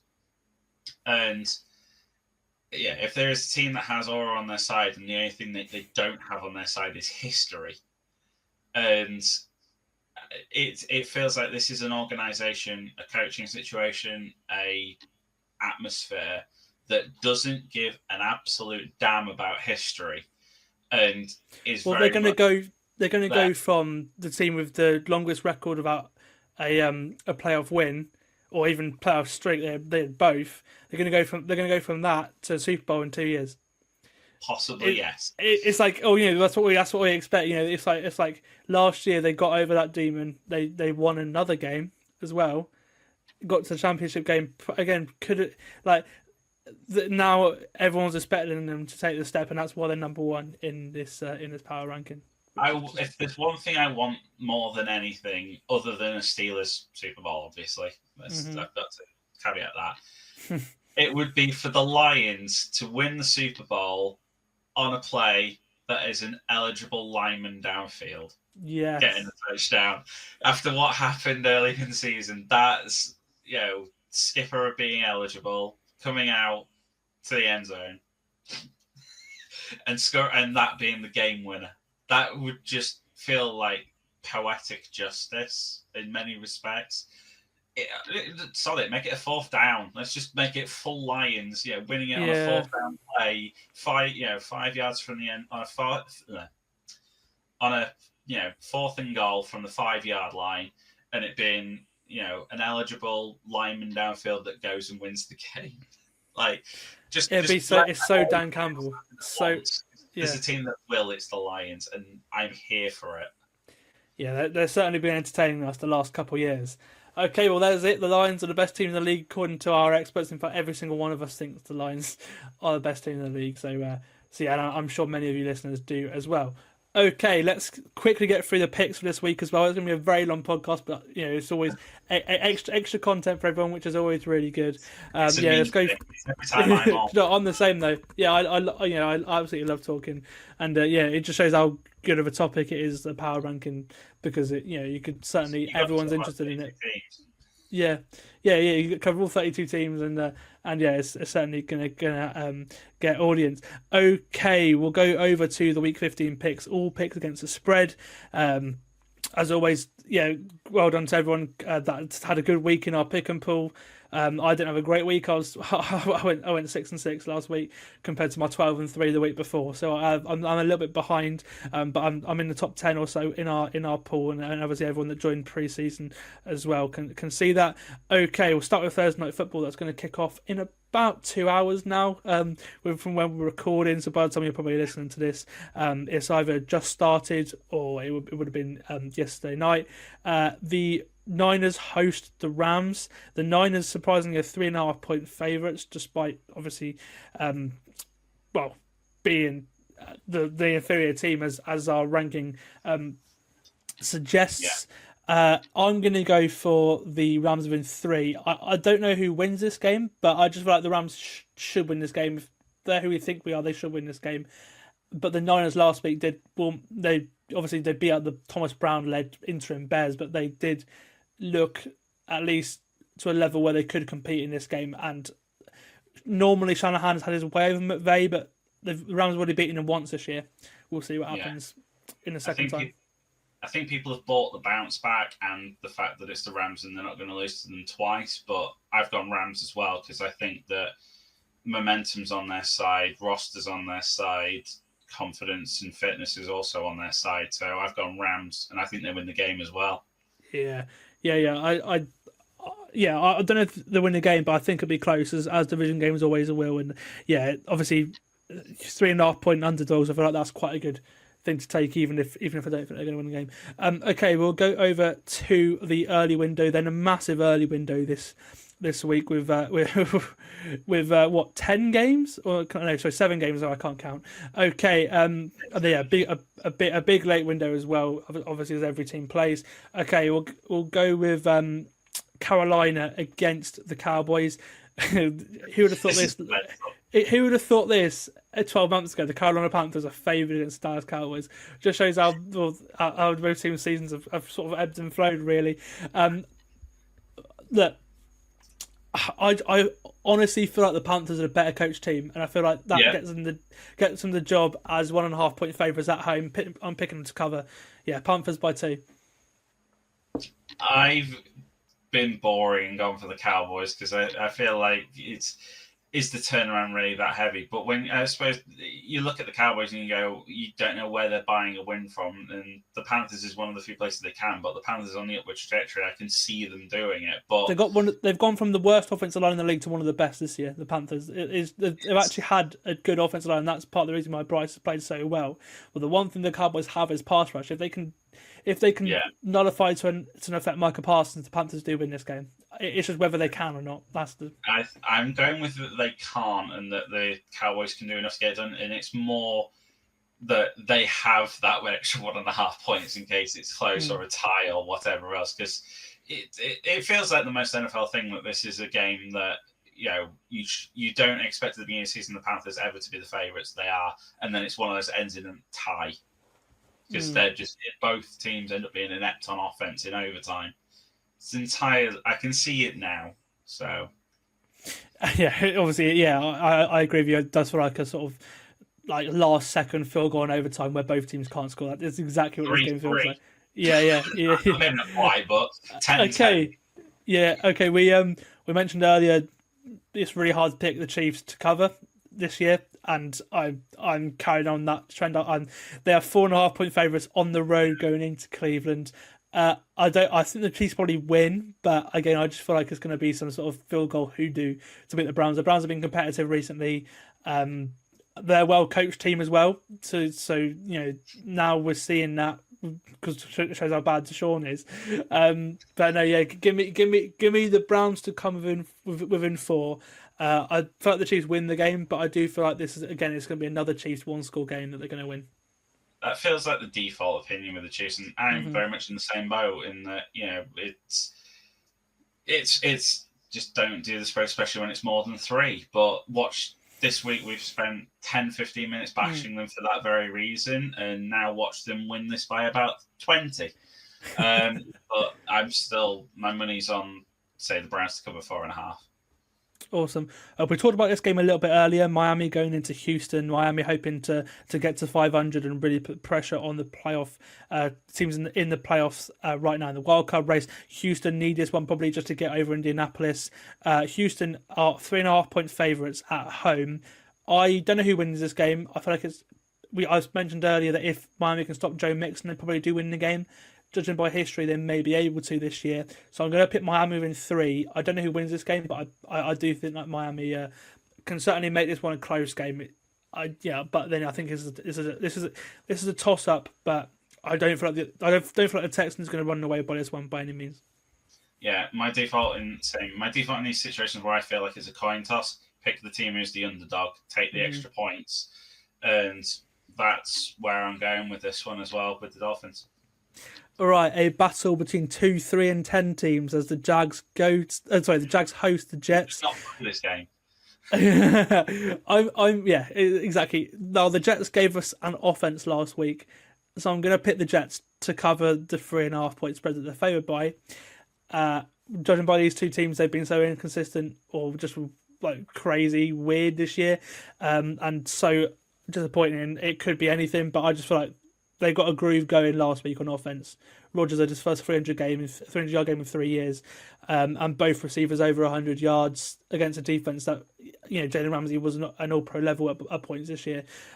Before this game, where he had a terrible game against Garrett Wilson, but Yeah, no, give me the Jets just because of what I saw last week. But really, I don't know what's going to happen in that game. Yeah, I'm going Jets as well, just because it's not so much a positive enforcement on the Jets. It's just how much I don't have any faith in the Jags. Matt In all Jones is a honesty, big factor as well. I they've think been bad on both sides, so the Jets at least have something. It's one of those where you look at both teams and you go, which one wants to tank more? Yeah, no, that is it. It's obviously this will be have a big impact in the draft order because one of them will probably drop into the top 5. I imagine, or in fact, some of them. I think the Jets are just outside, and yeah, the Jags are certainly around there as well. Okay, we'll go from the AFC to the NFC. The Saints host the Commanders. The Commanders are 7.5-point favourites going into the Superdome, which for me is a bit of a trap spread here because the Saints have been. I mentioned it earlier. I think Darren Rizzi's going to get. He's done such a good job with the Saints turnaround that he's going to get an interview for the head coaching job.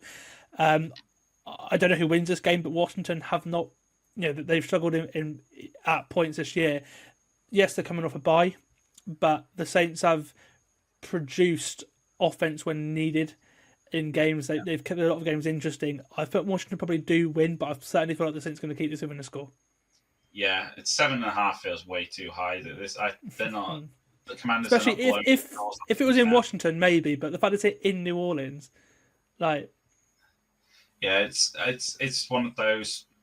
It's one of those games to sell for Marvis Valdes-Scantling again, isn't it? I'm starting him in our league, our Full10Yards league. I'm the number 1 seed, and I've had loads of injuries, and I'm starting Marquez Valdes-Scantling this week. I have had deeper leagues where injuries have been a thing, and I have been running a team that is like 50% double barrel. So, Valdes-Scantling, Westbrook, it's been. I was hoping when Watson went down, I was like, "Oh, come on, Dorian Thompson-Robinson to become a thing," because then I could have a complete. There was a joke when we had the meetup at the beginning of the season. I run a loser league, where the idea is that you've got to score the least amount of points possible, but not score 0. And the team my wife has, she started out trying to do a team that was purely double-barreled names. Apart from, say, QB, you couldn't quite get there because DTR wasn't a starter back then. And first person in history, I think, to send out a trade in a loser league, trying to get Mo Ali Cox for a different Colts tight end, and that got rejected, which is still one of the funniest things that league will ever see, I think. Nice. But the fact that it's now a point where both of them are on the waiver wire because they're too good. Westbrook, and Valdes-Scantling. But here we are, 2024. It feels like Westbrook is catching a touchdown every single week at this point. So he's certainly been an option. Okay, well, we talked about this game off camera earlier. The Ravens go to New York where they are 14.5-point favourites on the road against the Giants. And do you know what? 17. Exactly. And do you know what? I'm taking this spread. The Giants are so bad that I'm going to go with the Ravens. And I think the Ravens. Then they need a win. They're obviously coming off a bye as well. That's a big factor as to why.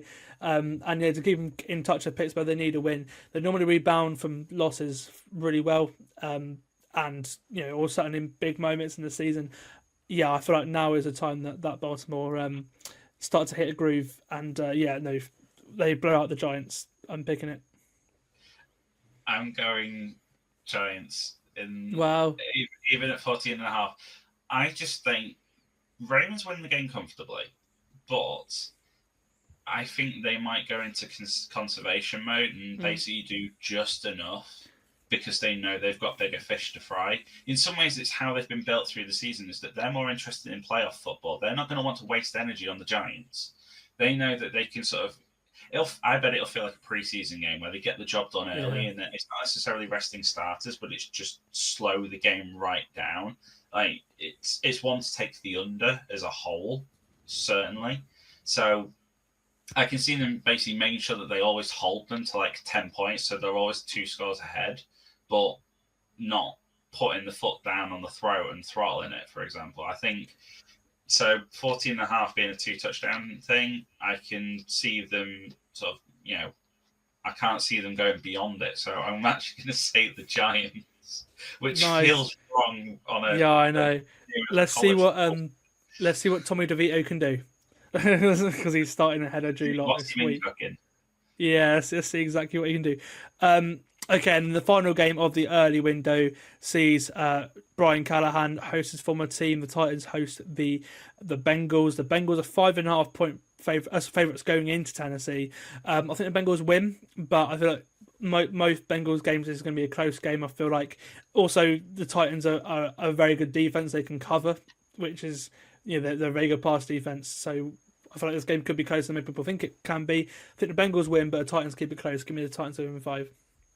This is where I can finally be completely different and say I've gone the Bengals, and I think that in this scenario, the Bengals offense has all the weapons, all the momentum to be able to crush, and the Titans might struggle to be able to keep up with it, because a lot of the Titans' stats that make their defense look good are purely because Will Levis is putting them in awful situations, and they're not giving up many yards because they're not having to have many yards put on them to be given touchdowns away.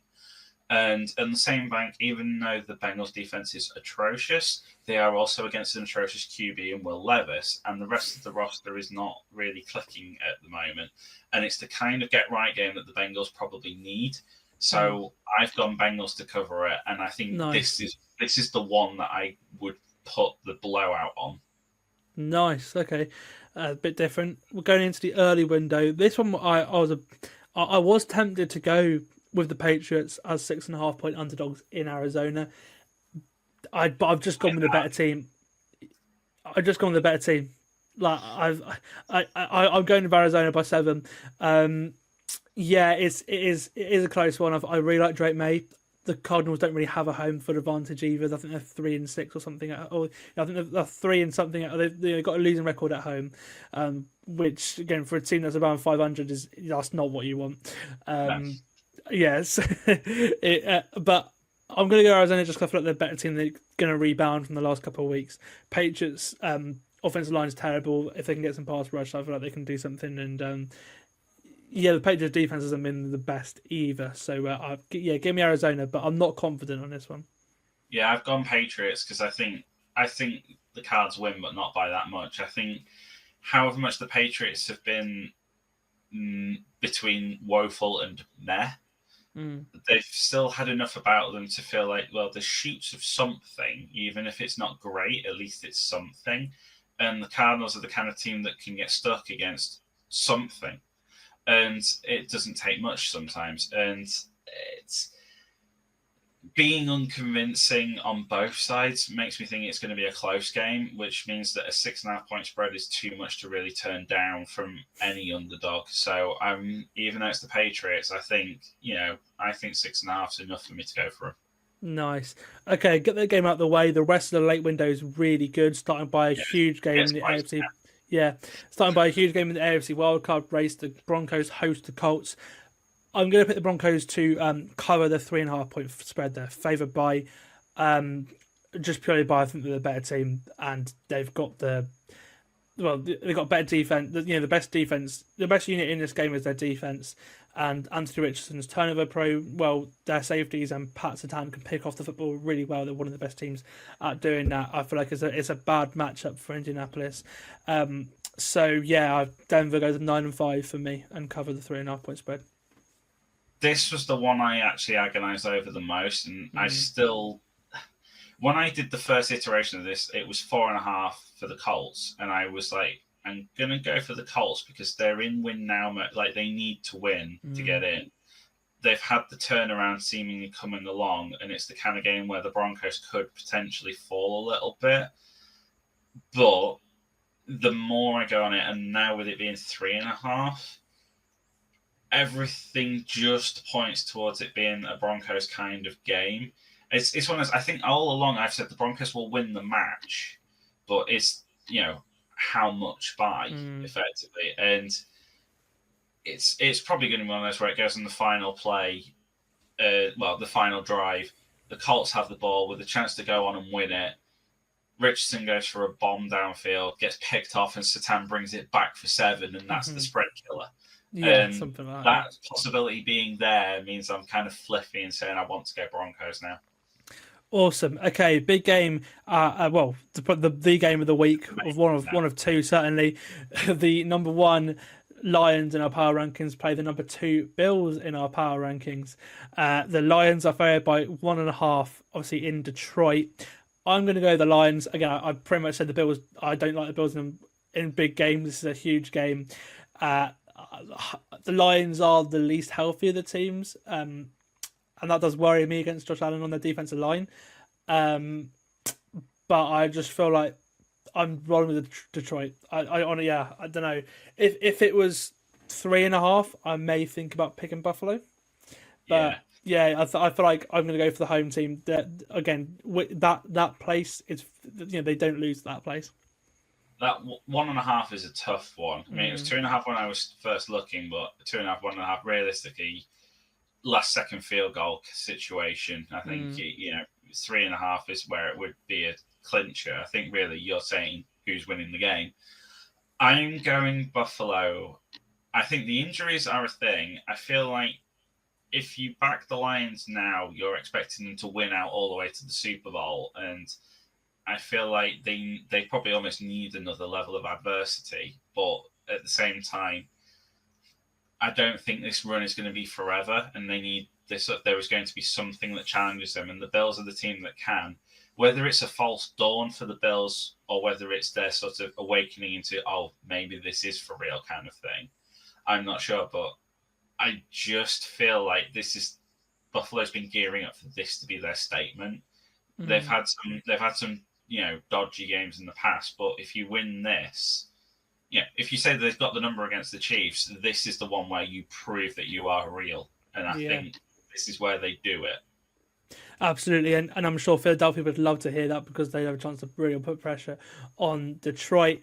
In the next game, I'm going to pick... I feel like the Steelers have got a shot at winning the game.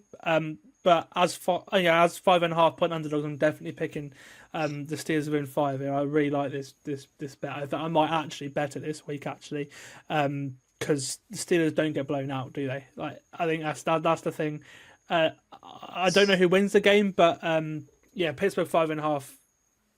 I think I feel like it. I know it's in Philly, but I feel like the spread should be a little bit closer than that. Agreed. This was one of those where the homer in me is like, I don't want to be picking the Steelers against a team as good as the Eagles, and 5.5 is too much. Like even me, who is horrendous at betting for my own team, has to take that. You can't look a gift horse in the mouth. But as to who wins the game, that could be very interesting, and it's one I definitely am going to be staying up for. But absolutely. The Sunday's gonna be so good. There's so many good games on. The final one in the late window sees the Chargers host the Bucks. Two teams again that are in playoff picture right now.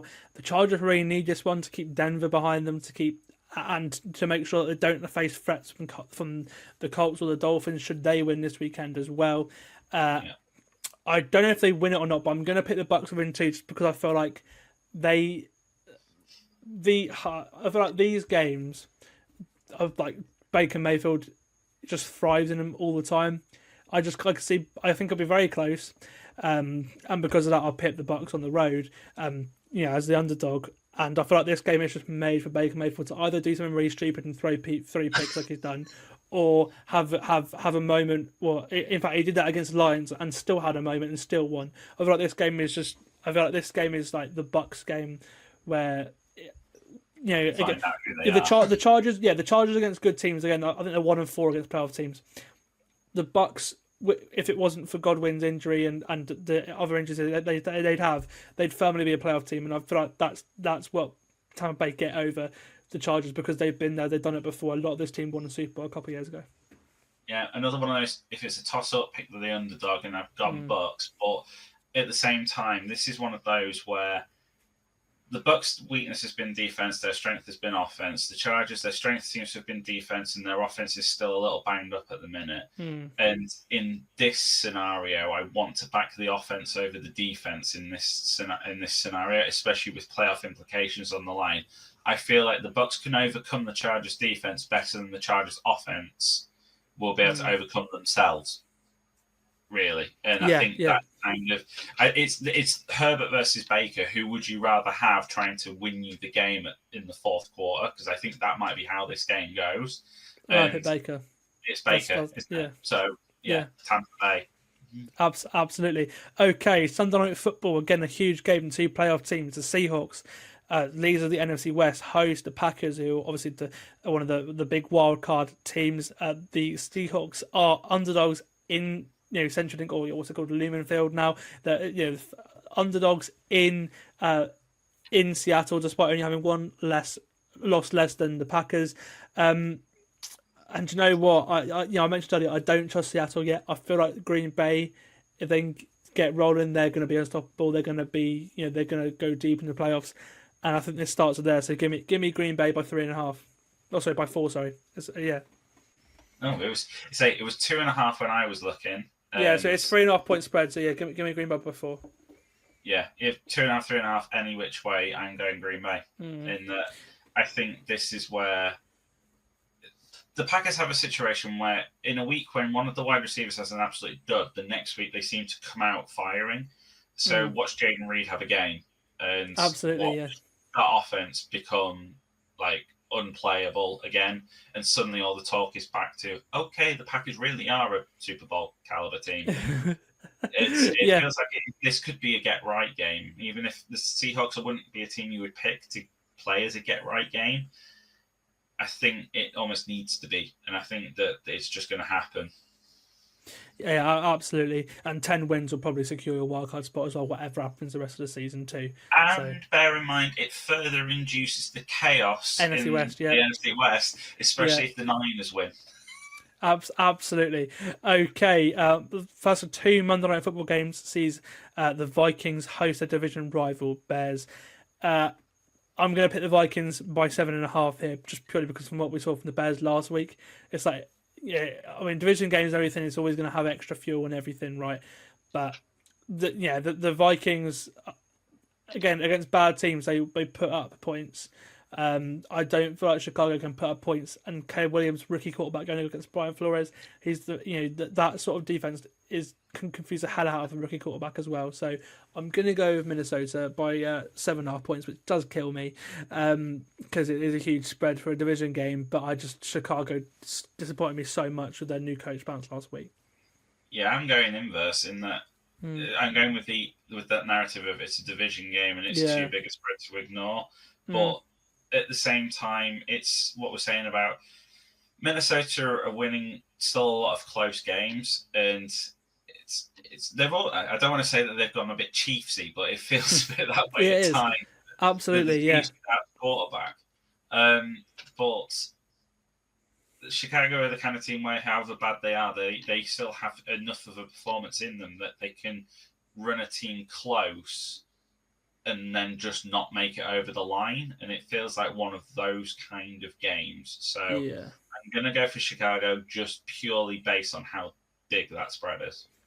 And then finally, the second Monday Night Football game sees the Raiders host the Falcons. For this, the Falcons are 4.5 point favourites going into Vegas. For this one, I don't know. I don't trust either team. I'm gonna pick the home underdog just because I the Raiders have been in games. Obviously, they've beaten the Ravens. They should have beaten the Chiefs. They've been competitive in games. Their defense is a bit frisky, and from what we've seen from the Falcons recently on offense, it doesn't fill me with much confidence at all. So I'm gonna pick the Raiders to win 4. They may win the game. I don't know, but that stadium is quite hard to play in as well. I think that would be a big factor. Now, initially, I went for the Falcons because I was thinking that they always occasionally do have an absolute blowout in them, and they still have all the roster pieces to be able to do it. And that bad run for Kirk can't go on forever. And then I remembered this is prime time. Yes, although And it's you say that he's got like 3 or 4 of his wins this year in primetime because they've had so many primetime games. But no, great point. It's one of those. Do you believe that the primetime Kirk Cousins problem was just a Minnesota problem? Has it been fixed at the Falcons, or is that old Kirk Cousins going to come back? I'm kind of going to buy the it can't stay this bad forever, and it would, because they're not out of it against the Bucks. They're going to want it more. Bijan's still going to be a factor. Algier is still a factor. So it's one of those. The spread's not wide enough for me to say let's not go Falcons. So I'm gonna go for it and probably be wrong.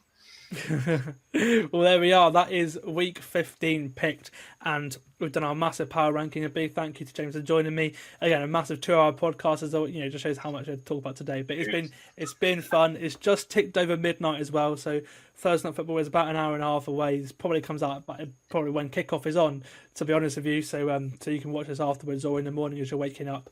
It's been a Full 10 Yards NFL podcast, and we will see you next week with all the reaction from one hell of a week in the NFL that we're expecting. Big thank you to James, and I'll see you next time.